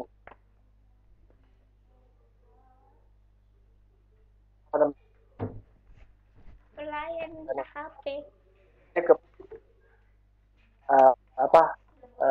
kuliah dan juga sekolah-sekolah bermasalah. Di beberapa sekolah meminta saya untuk menangani anak-anak siswa yang bermasalah. Mereka katakan ini siswa nakal Pak, bahkan sudah dianggap drop out. Saya sampaikan kepada gurunya waktu ini, carikan saya siswa yang paling nakal 5 orang saja. Kemudian saya coba cari dari mana akar masalahnya. Ujung-ujung Bapak Ibu semua, dari sekian klien saya, itu sebagian besar, 90% anak-anak nakal itu, yang kita sebut nakal sebenarnya, adalah anak-anak yang di rumahnya mendapatkan pendidikan yang tepat. Yang dimulai dengan kehidupan keluarga, ibu bapaknya yang tidak harmonis, hubungan komunikasi yang tidak baik, dan itu berdampak pada anak. Sehingga agak sulit ketika yang menjadi anak itu nakal, walaupun saya pinjam kata nakal ya, dan kita hukumi dia, tapi tidak mau kita mengintervensi. Dalam arti intervensi bukan kita, tapi melibatkan orang tua untuk melihat apa yang menyebabkan sampai anak ini menjadi nakal. Jadi melibatkan orang tua dalam satu teori namanya teori tungku emosi. Tungku emosi itu kita ibaratkan seperti kalau ada di rumah kita ada tong air ya. Kalau airnya itu di sana ada isinya air jernih, kita putar keras pasti jernih juga. Kalau isi dari tong air itu dari tong itu isinya airnya penuh lumpur, bukakan pasti lumpur. Sama. Anak-anak kita itu akan bergantung pada hubungan emosi ibu bapaknya. Ketika hubungan emosi ibu bapak, rumah tangga yang tidak baik, itu berdampak besar sama anaknya. Makanya kalau saya menghadapi anak yang nakal, jangan terlalu mudah kita mengatakan memberikan skor anak itu nakal, salah dan sebagainya. Sebelum bapak ibu melibatkan orang tua, sebelum Anda lihat hubungan orang tua ibu bapaknya, Karena kebanyakan anak itu hubungan ini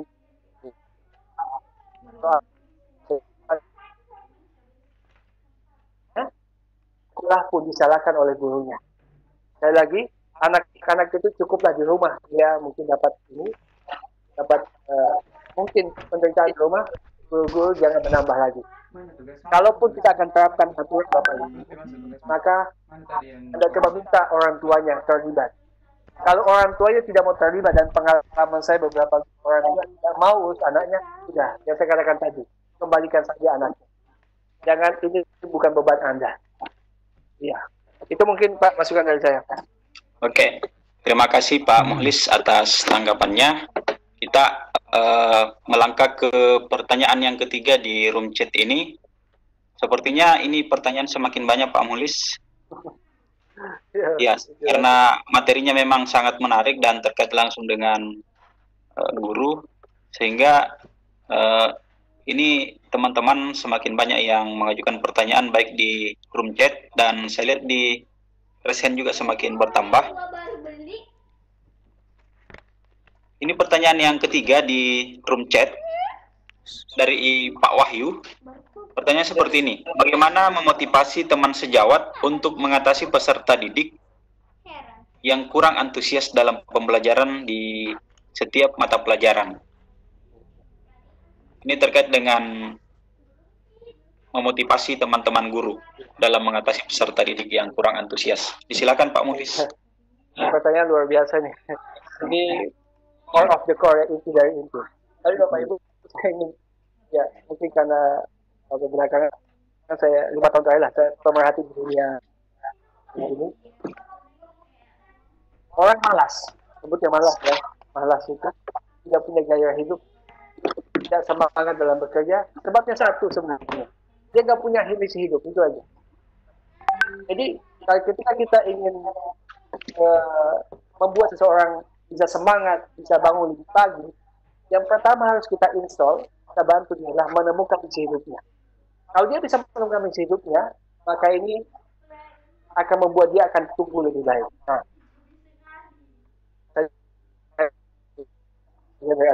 tidak semuanya itu pegawai bank, misalnya satu bank di Jawa Tengah. Nah, itu dia pegawai bank, tapi dia tidak punya penghasilan, dia kecil.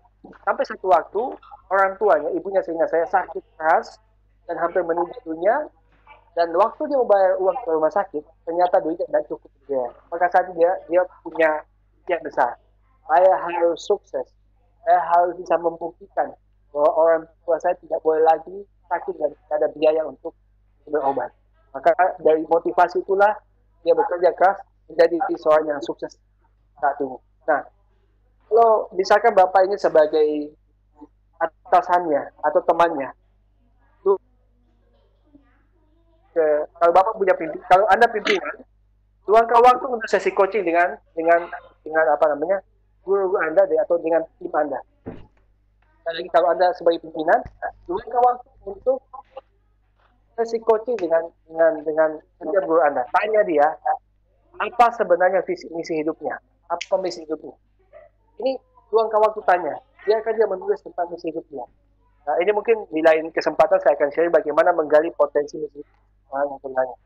Nah, kalau Anda misalkan bukan atasannya, temannya, bisa usulkan ke sekolah buat program di mana ada sesi diskusi keterbukaan setiap guru. Sehingga nantinya setiap orang guru ini dia punya misi hidup. Yang ini, saya sebutkan tadi. Kalau misi hidupnya kecil, sempit, hanya sekedar cari uang, hanya sekedar cari uang sertifikasi, ini tidak akan memuaskan. Tidak akan membuat dia bertahan Muhammadiyah. Maka sekali lagi yang dilakukanlah gali potensi dia dengan teknik coaching atau mungkin mentoring sampai guru ini bisa menemukan misi hidup dia, kenapa dia harus jadi pengajar dan sebagainya. Mungkin itu Pak. Oke, terima kasih untuk pertanyaan ketiga di room chat Pak Muhlis. Sebelum kita lanjut ke penanya berikutnya, kita ada beberapa pertanyaan ada sekaligus sebagai permintaan dari teman-teman di room chat agar materi dalam bentuk PowerPoint yang Pak Muhlis tayangkan tadi ini, mungkin bisa di-share. Dan insya Allah Bapak dan Ibu, insya Allah kami dari panitia untuk akan berusaha untuk men-share itu. Silahkan Bapak dan Ibu untuk bergabung di grup Lontara yang insya Allah sebentar linknya akan kita share. Baik Pak Muhlis, kita melangkah ke penanya berikutnya. Ada pertanyaan dari Pak Adrian. Disilahkan Pak Adrian untuk mengajukan pertanyaan. Oke. Pak Adrian, silahkan. Pak Samsil. Assalamualaikum warahmatullahi wabarakatuh. Selamat malam Pak Mukhlis. Waalaikumsalam warahmatullahi wabarakatuh. Ya. Materi yang sangat menarik Pak Mukhlis, karena berbicara tentang filsafat antropologi manusia, sangat menarik. Ada dua pertanyaan kami Pak kepada sharing pendapat sekaligus minta tanggapan dari Bapak. Yang pertama, ini sebenarnya suatu kondisi dilematis. Kami para guru selalu berusaha untuk memberikan yang terbaik bagi anak-anak, baik dari segi modeling, dari segi tutoring, kemudian sampai pada nomor 4 teaching. Hanya salah satu kendalanya adalah faktor rutinitas. Faktor rutinitas guru dan disertai dengan beban administrasi yang bukan lagi besar Pak, sangat banyak. Seperti Pak Mas Menteri mengeluarkan mereka belajar.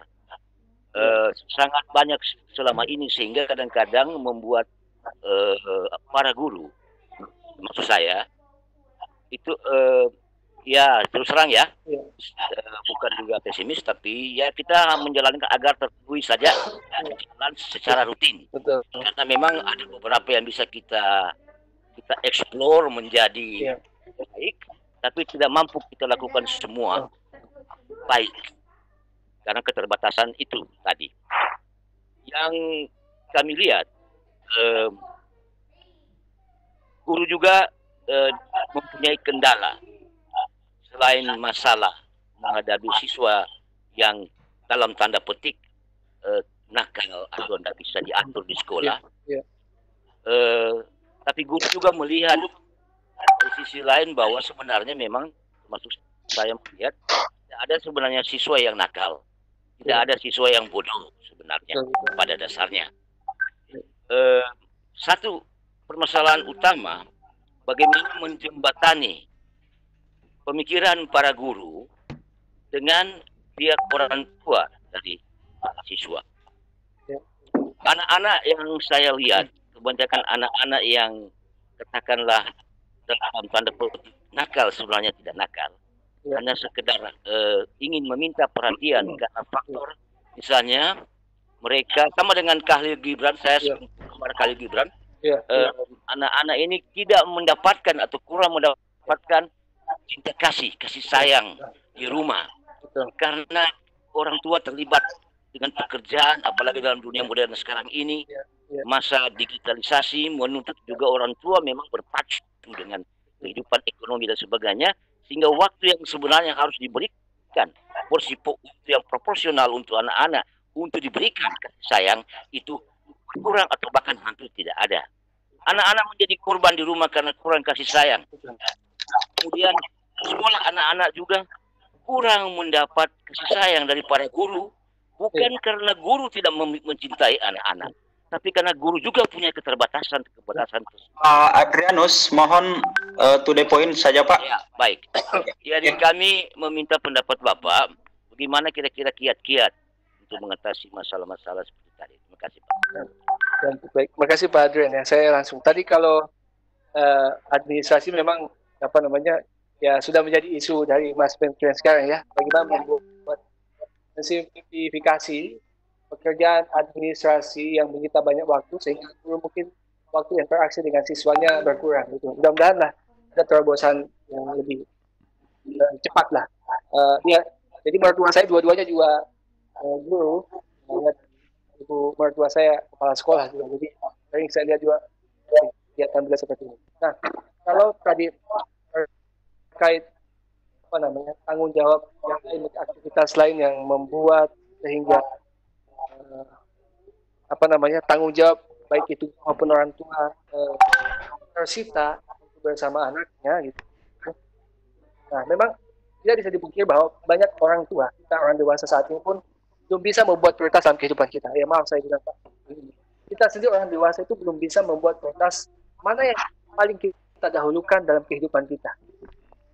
Kadang-kala kita membuat prioritas yang, ya maaf kalau sebut mungkin tidak tepat, atau bahkan dalam hidup kita tidak ada prioritas. Misalkan saya Pak, dulu saya bekerja di salah satu perusahaan multinasional.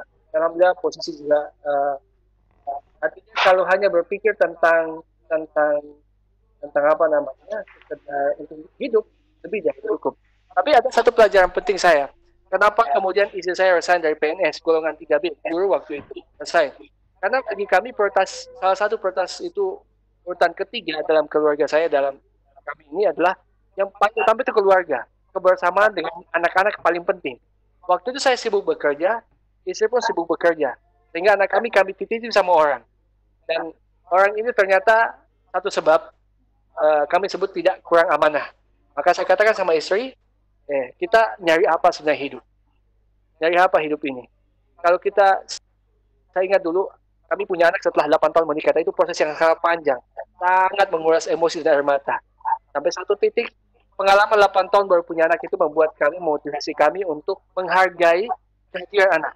Sehingga pada satu waktu, saya putuskan, oke, satu dari kita harus resign. Akhirnya, saya waktu itu resign dari PNS dan menemani anak-anak kami. Pun saya, aktivitas di perusahaan multinasional, waktu tersita dan sebagainya, saya putuskan, kalau saya terus bekerja, meeting, saya memimpin salah satu divisi di sana, meeting kadang sampai malam, overtime dan sebagainya, banyak pekerjaan, betul-betul rutinitas kantor rumah. Saya katakan, tidak mungkin saya seperti ini terus. Anak-anak saya akan tumbuh besar dan suatu saat nanti mereka akan pergi, dan ketika saya berikan untuk ketemu, mungkin nggak bisa lagi. Saya banyak belajar dari klien saya, Pak. Ada banyak orang yang ingin ketemu anaknya tapi nggak bisa lagi. Nah, saya tidak ingin seperti mereka. Sehingga kami membuat prioritas dalam kehidupan saya, bahwa keluarga itu penting. Saya dari sana, saya tidak serta-merta tentunya, saya pelan-pelan mendesain waktu cukup panjang, punya perusahaan sendiri, punya kita sendiri, dan sekarang saya punya banyak waktu dengan anak-anak. Jadi di rumah pun masih bisa bekerja, istri pun walaupun resign dari PNS, tapi dia masih bisa bekerja dari rumah. Nah, maksud saya adalah yang paling penting Bapak Ibu semua, yang pertama kita orang tua, guru pun harus membuat prioritas dalam keluarga kita, mana yang paling penting. Nah, kalaupun misalkan ada bagian tertentu, misalkan kita, misalkan Bapak sebagai guru, sehingga waktunya kita dengan sekolah banyak, anak-anak tidak kurang terurusi, Bapak Ibu sampaikan sama anaknya, kenapa Anda harus lebih banyak waktu dengan sekolah? Sampai ke alasannya.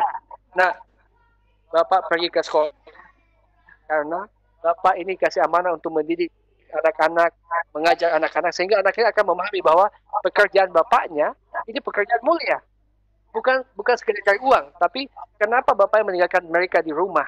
Ini karena pekerjaan mulia, yaitu selain mencari harta penghasilan yang halal juga untuk membantu mendidik generasi bangsa kita, sehingga anak ini nanti akan terinspirasi dari orang tuanya, bahwa orang tuanya ini punya banyak waktu di luar rumah karena sebuah misi yang besar. Yang saya sebut tadi Pak, misi yang ketiga, spiritual di sana, tentang misi hidup. Itu mungkin yang bisa saya bagi di poin ini, Pak. Oke, baik. Terima kasih. Saya kira seperti itu, Pak Adrianus. Kita melangkah ke penanya berikutnya. Dari Pak Putu Tirta. Halo, Pak Putu. Sudah tidak ada, Pak. Oh iya, Pak Putu tidak ada ya. Oke, ke Ibu atau Bapak Lutfi ya. Pak Lutfi Latusifa. Disilahkan Pak Lutfi. Halo? Ya, halo. Oh, Ibu. Halo, Pak. Halo. Ibu. Oke, silakan Bu. Bu Lutfi. Iya, saya Ibu Lutfi. Iya. Oke, silakan Bu. Iya. Assalamualaikum warahmatullahi wabarakatuh. Waalaikumsalam. Waalaikumsalam warahmatullahi wabarakatuh. Iya. Sebelumnya saya terima kasih sekali telah bergabung. Saya ini dari guru PAUD, Bapak Ibu. Iya. Saya sudah mengikuti Luntara dari beberapa bulan ini, dan alhamdulillah sangat menarik sekali. Dan di sini saya mau tanya langsung dengan Bapak Mukhlis ya sebagai narasumber. Yang kami hadapi saat ini, mungkin ini semua guru PAUD saat ini mungkin merasakan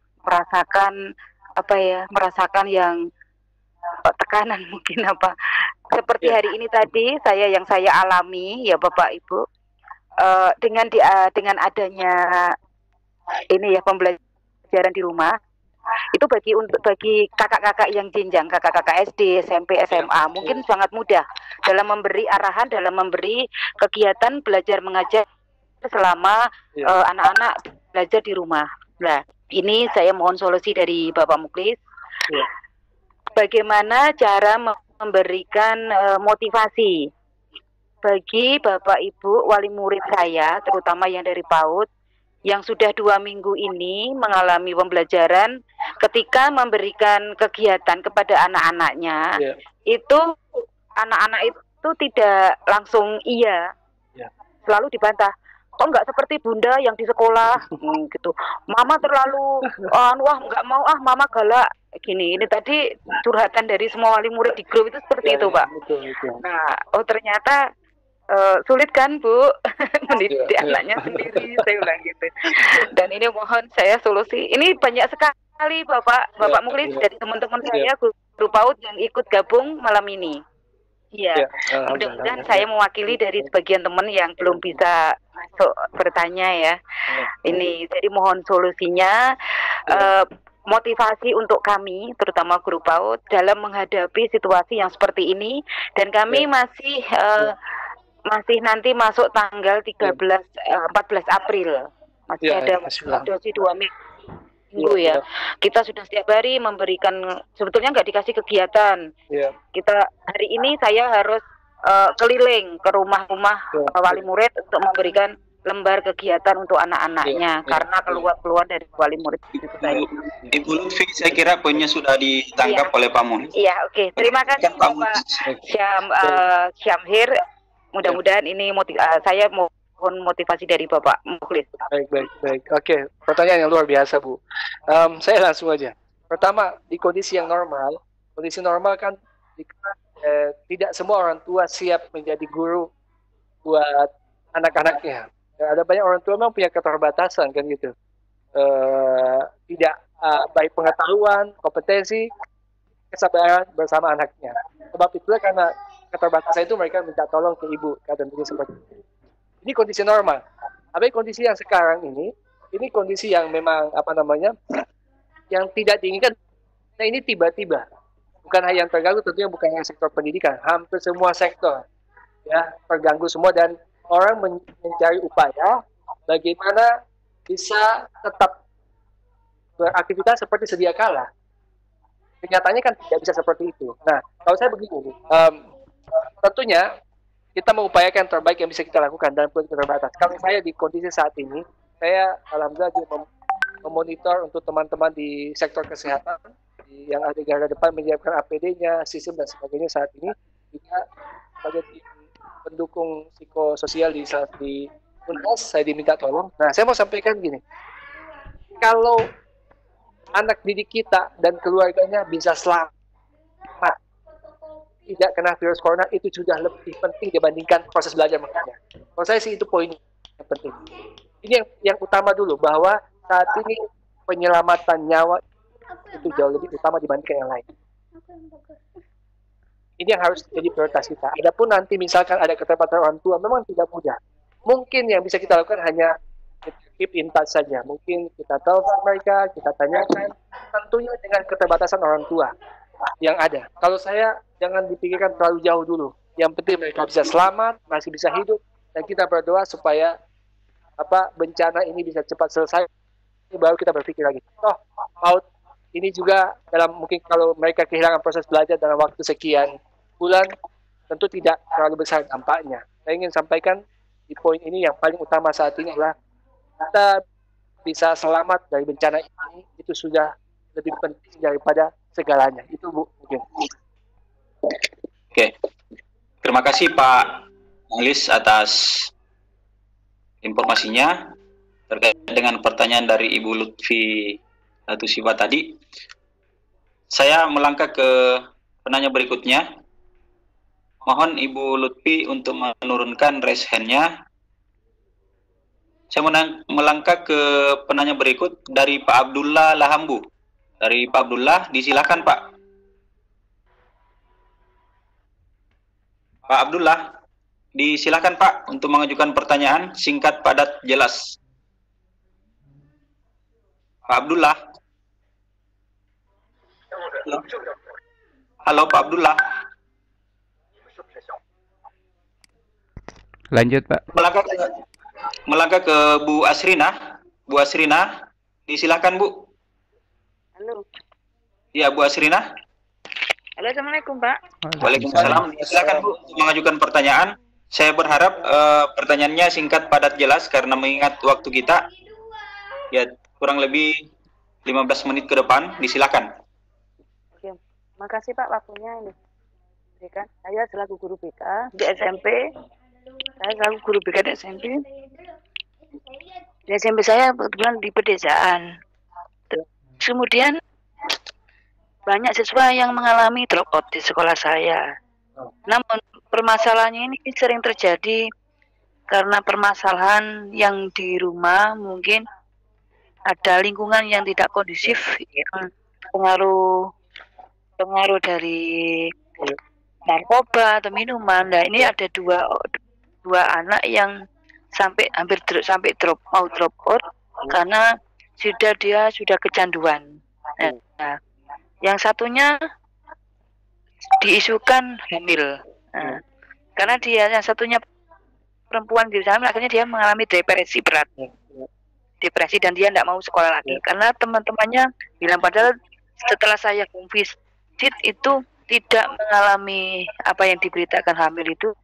Tapi saya coba memberikan semangat untuk anak itu dan masuk sekolah. Apa yang harus saya lakukan untuk mengajak siswa anak saya itu supaya bisa mau sekolah lagi, dan tip apa yang pada siswa untuk memberikan semangat, atau mungkin teknik apa yang diberikan biar agar anak mau sekolah lagi Pak. Makasih Pak. Baik ya, baik Bu. Ya, langsung saja Pak Muhlis. Ini pertanyaan menarik ya. Tadi tidak bisa dipikir bahwa dunia sekarang sudah berbeda dengan dunia saat kita dulu sekolah ya. Saya mungkin masih SD beberapa tahun lalu, sangat berbeda. Sekarang yang luar biasa, narkoba ini ancaman kita. Anak-anak bahkan di kampung-kampung pun SMP sudah jadi pengedar, itu sudah biasa kita tahu mungkin. Jadi memang sekali lagi ini bukan tanggung jawab kecil untuk menjadi guru pendidik di zaman ini, bahkan jadi orang tua. Maka ya sekali lagi kalau bicara narkoba ini waktu untuk menjelaskan lebih panjang dan proses terapinya pun agak panjang. Tadi kalau yang hamil ini kalau pengalaman saya dan di beberapa ini kaitannya dengan teknik terapi, ada namanya loving kindness terapi, yaitu menghadirkan rasa cinta sepenuh hati. Jadi begini, orang tua dan juga gurunya harus berani mengatakan, dan kata ini juga harus diwujudkan dalam bentuk perilaku. Apa itu? Bahwa bapak ibu sungguh-sungguh mencintai anak itu, sungguh-sungguh mencintai, menyayanginya. Artinya apa? Berikan dukungan bahwa setiap orang pasti berbuat salah. Kalau berbuat salah bukan berarti bahwa kehidupan berakhir. Sampaikan bahwa kalau semua orang meninggalkanmu, ibu akan tetap menemanimu. Jika semua orang lari dari kehidupanmu, ibu akan tetap menemanimu. Nah, bapak ibu sampaikan ke dia, ibu peluk dia, selain tentunya doa, sampaikan ke dia peluk dengan kasih sayang. Hadirkan rasa cinta yang penuh kepada anak ini. Hadirkan rasa cinta, sayangi dia. Biasanya anak yang teledor ini, yang buat salah ini adalah karena kehilangan cinta biasanya. Dia kehilangan sosok. Maka pesan saya, cintai dia, peluk dia, sampaikan bahwa apapun kondisi anak itu ibu akan menerima kondisinya. Nah, ada satu teknik namanya teknik loving kindness therapy. Ini loving kindness therapy bisa dilakukan langsung, dipeluk anaknya, penuh kasih sayang, Atau bisa juga dalam kondisi kita jarak jauh begitu, saya begini, Bapak Ibu misalkan mendoakan dia, hadirkan rasa cinta buat anak itu. Ini insya Allah bisa ada ikatan emosi di sana. Mungkin di lain kesempatan saya jelaskan. Tapi kalau sempat nanti cari di internet, satu teknik namanya loving kindness therapy, ini luar biasa powerful. Jadi menghadirkan rasa cinta kepada anak-anak kita yang bermasalah. Dan yakinkan mereka bahwa saat mereka berbuat salah, saat mereka buat kesalahan, itu bukan akhir dari kehidupannya. Maka mereka masih mau bangkit lagi. Itu poinnya, Bu. Oke, luar biasa dari Pak Muhlis. Untuk selanjutnya, mungkin saya berharap Bu Asrina untuk menurunkan raise hand-nya. Kita melangkah ke penanya berikut. Bu Atrin, pembatik. Ibu Atrin, disilahkan Bu. Ya, terima kasih atas kesempatan yang diberikan kepada saya. Singkat padat jelas Bu ya. Ya, saya mau tanyakan, saya guru SD Pak. Kebetulan ada anak saya yang boleh dikata dia memang masuk di inklusi ya, karena kadang dia berteriak atau tidak diduga oleh teman atau guru pun atau kepala sekolah, biasa dia langsung tinju di badan atau di perut. Nah, mengatasi anak seperti ini itu bagaimana triknya Pak? Karena seperti agak terganggu teman-temannya sekelasnya. Dia kebetulan masih kelas 1. Itu yang saya mau tanyakan. Ya, halo? Halo ya, kelas 1 SD. Iya, kelas 1 SD. Pokoknya dia mungkin ada yang dia misalnya dia kegirangan atau dia karena gembira atau bagaimana, tiba-tiba dia histeris berteriak atau tiba-tiba dia tinju orang yang ada di dekat dia. Dia tinju perutnya atau badannya atau kepalanya begitu. Itu mengatasi seperti itu bagaimana? Kemudian yang kedua, saya hanya membagi pengalaman saya karena tadi penanya banyak, itu kayaknya guru SMP semua. Kalau saya meminimalisir kenakalan anak-anak karena masih SD, saya punya permainan itu, setiap siswa itu punya botol air mineral yang dibikin desain kayak boneka begitu.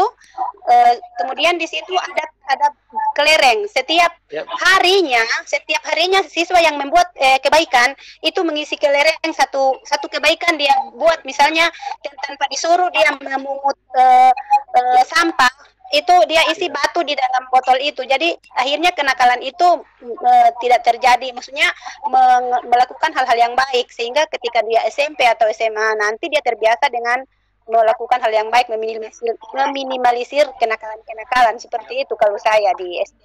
Dan itu penelitian saya terbukti bisa merubah. Itu saja pertanyaan dan saran. Iya, oke, terima kasih Bu Trin untuk pertanyaannya. Silakan Pak Muhlis ditanggapi. Iya, ya yang pertama tadi itu ya luar biasa trik dan ya tips dari Ibu ya yang luar biasa. Saya ini memang bisa membantu sekali. Nah, saya ke tadi. Biasanya memang ada anak yang di rumah yang dia lihat seperti itu kondisinya. Nah, tidak mudah karena dorongan-dorongan ini munculnya kan dari pikiran bawah sadar. Jadi apa yang kita lihat di permukaan itu adalah sesuatu yang mungkin tersimpan di file pikiran bawah sadarnya. Nah, sebenarnya ada banyak teknik. Ya, saya tidak bicara soal yang ini. Misalkan hipnoterapi. Ada teknik di mana kita bisa menggali apa sih yang menjadi latar belakang emosi yang membuat anak ini tidak bisa mengontrol perilakunya, sikapnya ketika dia begitu ada meluapkan emosinya begitu atau tadi bahagia dan sebagainya.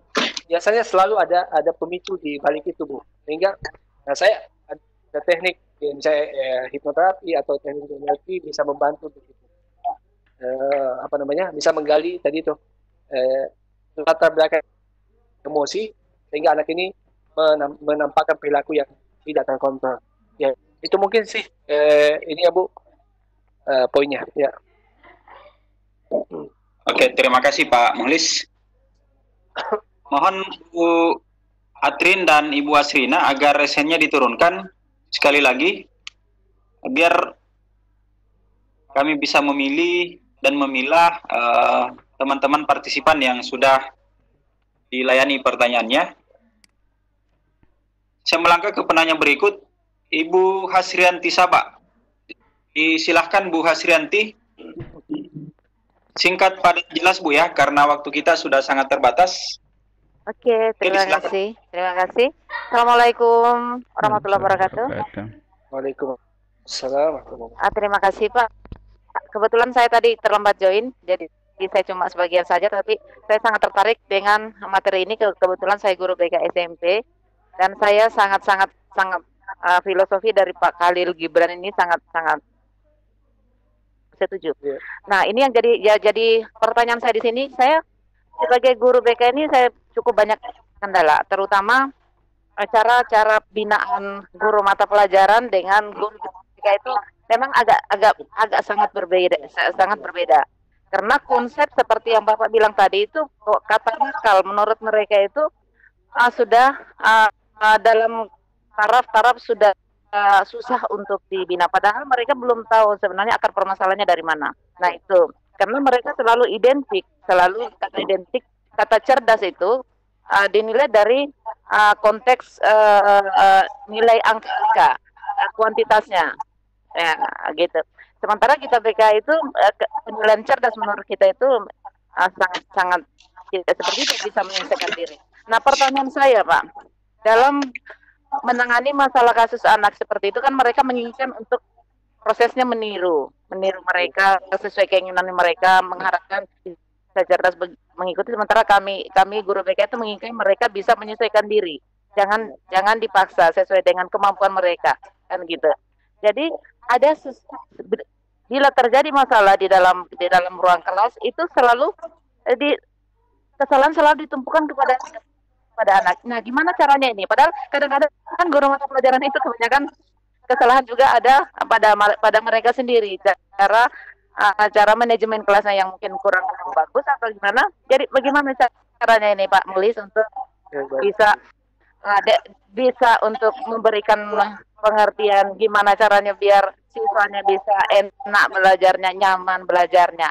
Gitu. Nah, oke, terima kasih Bu Hasrianti. Ya, halo. Saya kira poinnya sudah ditangkap Pak. Ya. Mulis. Ya. Oke. Terima kasih Pak Mulis. Baik, ya, saya jawab ya. Jadi begini. Tadi saya kembali ada penyampaian saya, kita tidak mungkin memberikan sesuatu yang kita tidak miliki. Dalam mendidik tentunya kita harus bahagia dulu, kita harus bebas dari tekanan, harus merdeka baru bisa kita mendidik. Nah, saya hanya mau langsung ke tips saja Bu, bisa praktekkan nanti. Anda bisa lakukan nanti sebelum misalkan besok atau kapan Anda Bapak Ibu mengajar itu masuk kelas. Sebelum masuk kelas, Anda desain memang kelasnya dalam pikiran Anda. Dalam artian bukan sudah pikiran, tapi dalam bentuk doa. Bahwa misalkan kalau Anda Muslim, malam hari Anda doa, ya Allah, izinkan saya besok saat saya masuk kelas dengan kondisi yang penuh, hati yang lapang, hati yang tenang, hati yang ini apapun. Anda seperti meminta kelasnya seperti Anda inginkan. Jadi ini luar biasa. Kalau nanti Bapak Ibu praktekkan, jadi Anda luangkan waktu malam hari begini, Anda doakan besok ya Allah apapun yang terjadi dengan kelas dan datang dengan full kelapangan hati, penuh bahagia. Saya dengan anak-anak saya bisa menerima kondisi mereka. Karena biasanya begini, bukan anak itu yang bermasalah, tapi hati kita yang sempit yang menentukan biasa. Kalau hati kita sempit, atau apalagi kita punya masalah, biasanya kita akan lebih sensitif, sehingga akan mudah melebeli anak-anak kita. Nah, yang paling penting adalah yang bisa kita mungkin tidak bisa mengintervensi orang terlalu jauh.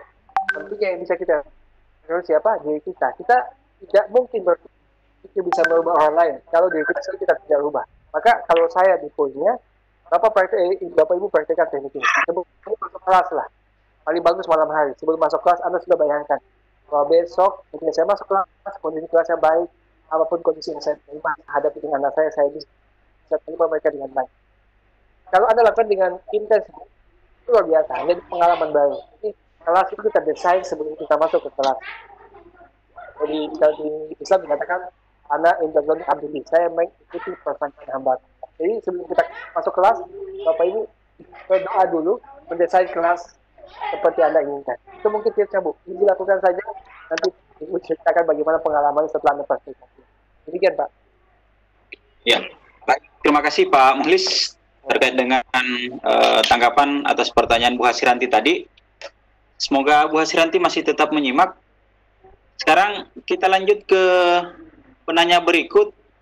Saya berharap Bu Hasranti, Bu Asrina agar resennya diturunkan. Saya melangkah ke penanya berikut, Bu Siti Aminah. Saya berharap agar pertanyaannya singkat padat Bu ya, karena waktu kita. Saya persilahkan Bu Siti Aminah. Assalamualaikum. Waalaikumsalam. Jadi begini, saya guru SMK. Nah, di dalam mengatasi berbagai macam persoalan siswa, kadang guru satu dengan guru yang lainnya tidak sama. Ada yang keras, ada yang kadang merendahkan siswa, dan sepertinya kamu kan cuma siswa, atau maksudnya bukan nggak dianggap, tapi agak berlebihan dang. Bagaimana cara memberikan pandangan, pengertian bahwa hal semacam itu kurang pas, kurang layak untuk diterima oleh siswa. Itu satu. Kemudian yang kedua Bapak, tadi terkait dengan sama karena kita juga di daerah perbatasan, jadi kadang-kadang perekonomian masing-masing keluarga itu tidak sama. Saya sudah memberikan tugas melalui WA yang ringan-ringan saja, tapi sebagian siswa saya bilang, Ibu nggak ada kuota. Jadi nggak ada kuota. Nah, bagaimana kalau ada, kan orang ada dana BOS, itu disisihkan sebagian untuk siswa, ini hanya solusi saja. Demikian pertanyaan dan saran saya. Terima kasih. Wassalamualaikum warahmatullahi wabarakatuh. Waalaikumsalam warahmatullahi wabarakatuh. Ya, silakan Pak Muhlis. Kalau saya tidak salah tangkap tadi ya, sikap guru mungkin yang tidak terlalu menghargai siswanya ya. Kalau saya memang yang kita tidak mungkin bisa merubah orang lain kalau kita sendiri tidak bisa merubah diri kita. Artinya mengharapkan orang lain berubah itu biasanya kalau niatnya tidak pas bisa kecewa. Maksudnya begini, sesama guru misalkan, kita lakukan saja apa yang bisa terbaik yang bisa kita lakukan. Mudah-mudahan nanti mereka bisa berubah tentunya. Kemudian kalau kita punya kekuasaan bisa mengintervensi, bantu, atau mungkin ya dimana ada kita usulkan ke kepala sekolahnya membuat sesi dimana mengevaluasi proses belajar mengajar, mungkin ada saling ketakutan satu sama lain, apa sih yang harus diperbaiki dari setiap guru. Tentunya kita harus terbuka, jadi kita terbuka dengan harapan bahwa orang lain pun terbuka untuk bisa menerima koreksi dan masukan dari setiap guru yang lain. Tanpa harus disalahkan. Orang dewasa pasti tidak mau disalahkan, bahkan tidak mau dinasihati. Kecuali dia minta. Jadi kalau itu memperbaiki kondisi kita, membuka ruang di mana kita ada waktu untuk saling mengoreksi, mengevaluasi proses belajar mengajar. Ya, setiap orang, Ibu misalkan sudah menyadari ini, Ibu yang ngasih contoh duluan. Kalau saya welcome, saya terbuka, ada masukan apa yang harus perbaiki saya tentang hubungan saya sebagai seorang guru dengan murid atau dengan yang lain. Ini poinnya. Kemudian yang tadi ya mengenai kuota dan sebagainya, ini mungkin saya sudah bahas tadi ya. Jadi ya ini kondisi bukan kondisi yang normal, yang normal sebelumnya. Ini kondisi yang tiba-tiba dan kita tidak semua siap, termasuk orang tua, termasuk siswa, termasuk sekolah tidak siap. Kita hanya bisa memaksimalkan, mengoptimalkan apa yang bisa kita lakukan di kondisi saat ini, termasuk ekonomi, tentu tidak bisa kita pungkiri. Kalau saya yang paling penting di kondisi bencana saat ini, memastikan bahwa siswa kita, keluarganya, teman-teman kita masih selamat dan bisa keluar dari bencana ini, itu lebih penting dibandingkan yang lainnya dulu. Sambil tetap mengoptimalkan apa bisa kita lakukan, proses belajar mengajar apa yang bisa tetap jalan. Tapi sekali lagi, yang paling utama adalah kondisi mereka selamat dari bencana, itu jauh lebih penting dari segalanya. Itu mungkin Pak. Terima kasih Pak Muhlis. Sekarang mungkin kita layani pertanyaan dari teman-teman partisipan di chatroom.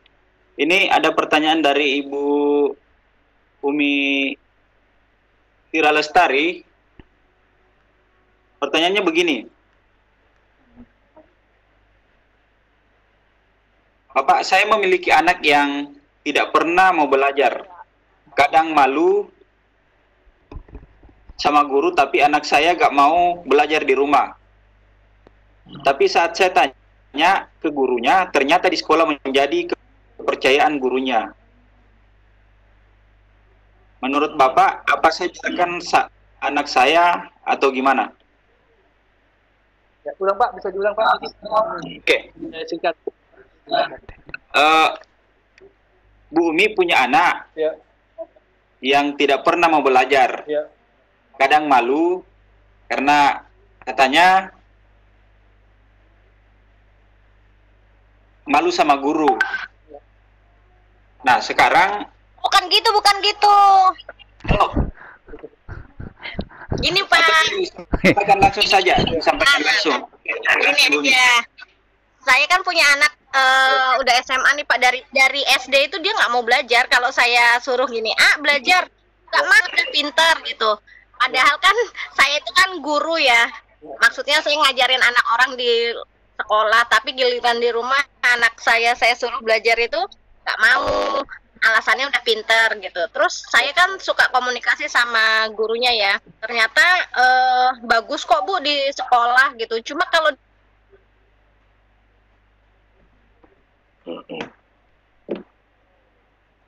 halo.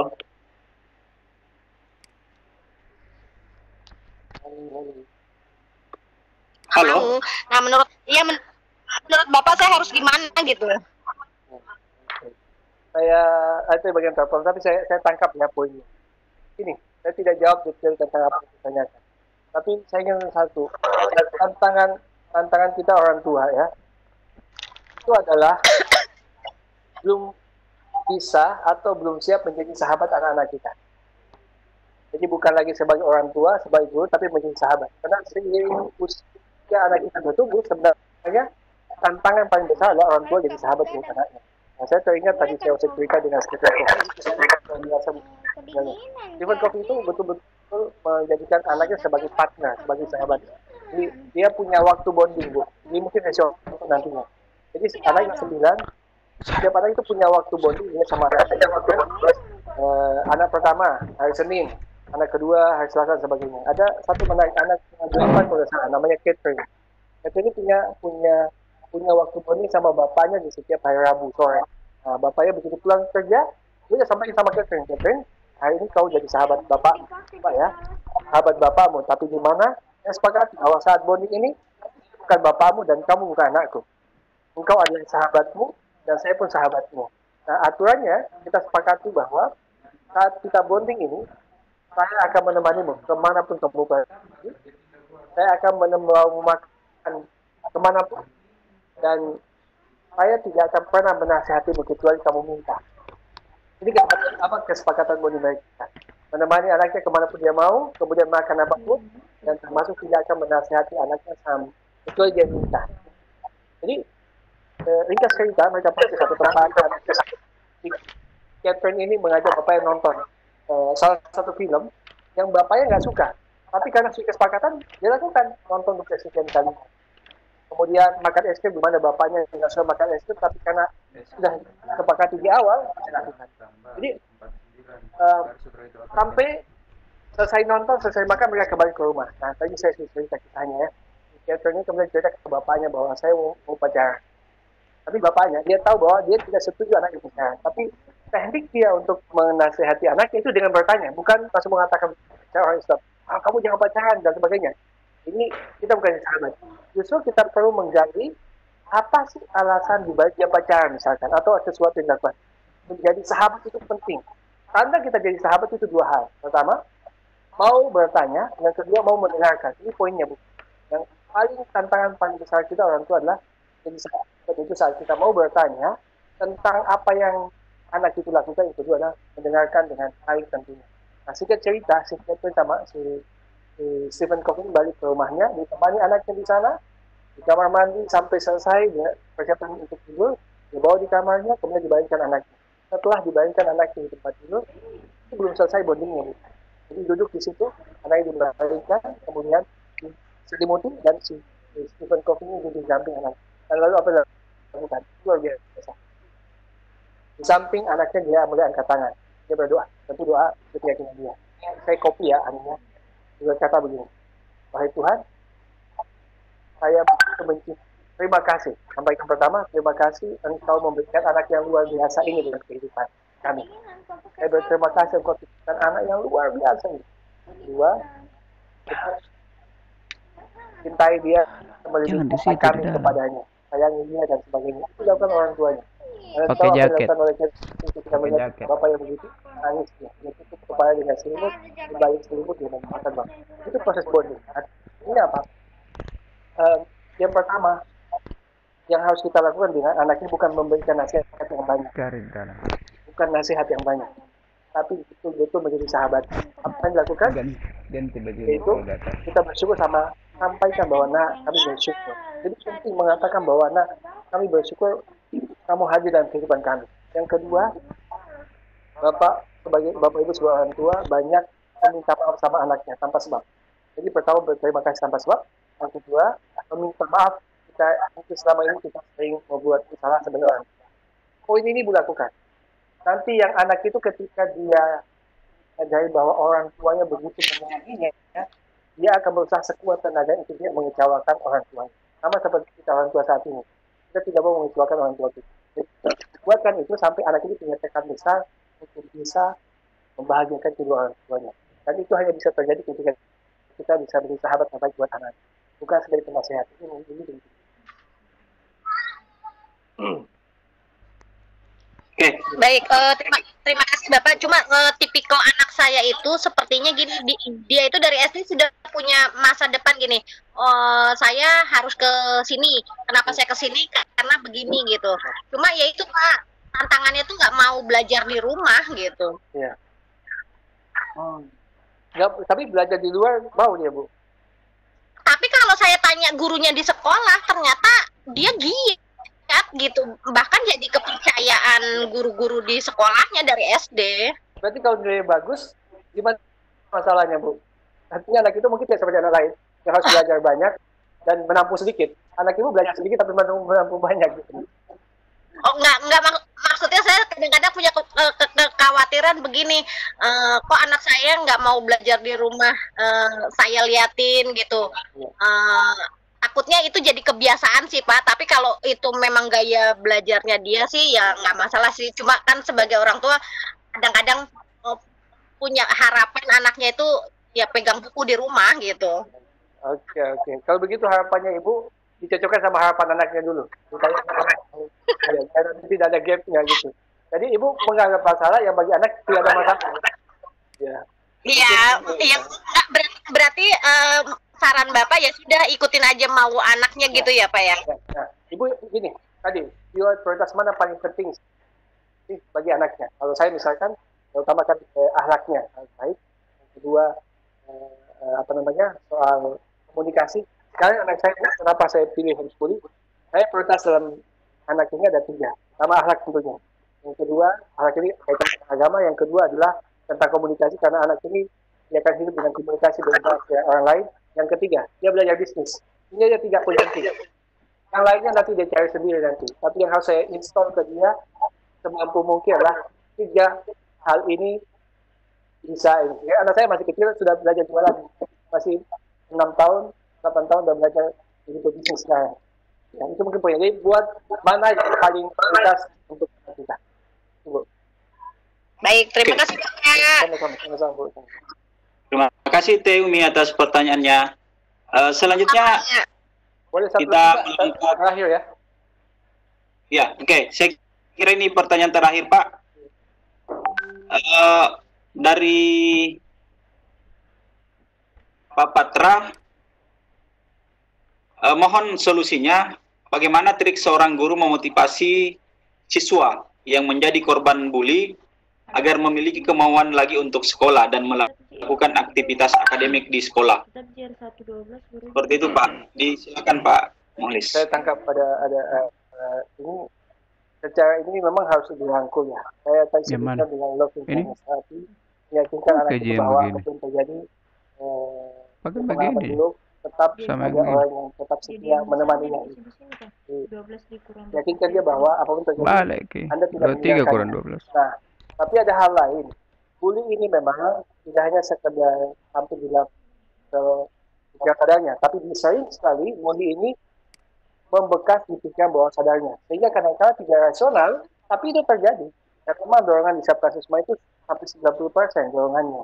Nah, tidak bisa dipungkiri untuk bullying ini membuat ada semacam ada goresan emosi negatif di pikiran bawah sadar harus dilepaskan. Nah, satu teknik salah satu yang namanya inner child therapy. Ada beberapa teknik sebenarnya. Salah satu ini cara kita untuk melepaskan pengalaman bullying di masa lalu. Ini penting. Ini mungkin ketemu sama saya, nggak tahu, mungkin Anda ketemu sama psikolog ya, atau mungkin hipnoterapis yang bisa membantu Anda bagaimana melepaskan beban emosi masa lalu ini. Kita sebut inner child. Jadi selain memang kita menghadirkan rasa sayang, rasa cinta, lakukan terapi, ini juga harus dilepaskan. Ini mungkin perlu konsultasi sama ahlinya untuk ini. Ya, gitu. Oke. Terima kasih Pak Mukhlis atas setiap tanggapan dari pertanyaan teman-teman partisipan. Saya kira untuk kegiatan kita malam ini kita cukupkan, meskipun sesungguhnya Pak Mukhlis masih ada beberapa pertanyaan dari teman-teman di chatroom dan raise hand. Hanya karena kita dibatasi oleh waktu, sehingga kegiatan kita malam ini harus diakhiri. Dan permohonan maaf kami kepada teman-teman partisipan semua yang mungkin pertanyaannya belum sempat terjawab. Insya Allah kami mohon kesediaan Bapak dan Ibu yang mungkin hadir di room meeting malam ini agar kemudian bergabung dengan grup Lontara. Insya Allah link grupnya akan di-share oleh teman-teman panitia, dan saya persilahkan kepada Pak Mukhlis untuk memberikan closing statement terkait dengan materi malam ini. Silakan Pak Mukhlis. Baik, Bapak Ibu semua, terima kasih untuk amanah bisa menemani Bapak Ibu semua. Tentu saya tidak lebih tahu tentang pendidikan dibandingkan Bapak Ibu semua. Anda adalah ahlinya. Dan saya ingin menyampaikan bahwa menjadi guru itu bukan pekerjaan sederhana, bukan pekerjaan kecil, tapi pekerjaan yang mulia.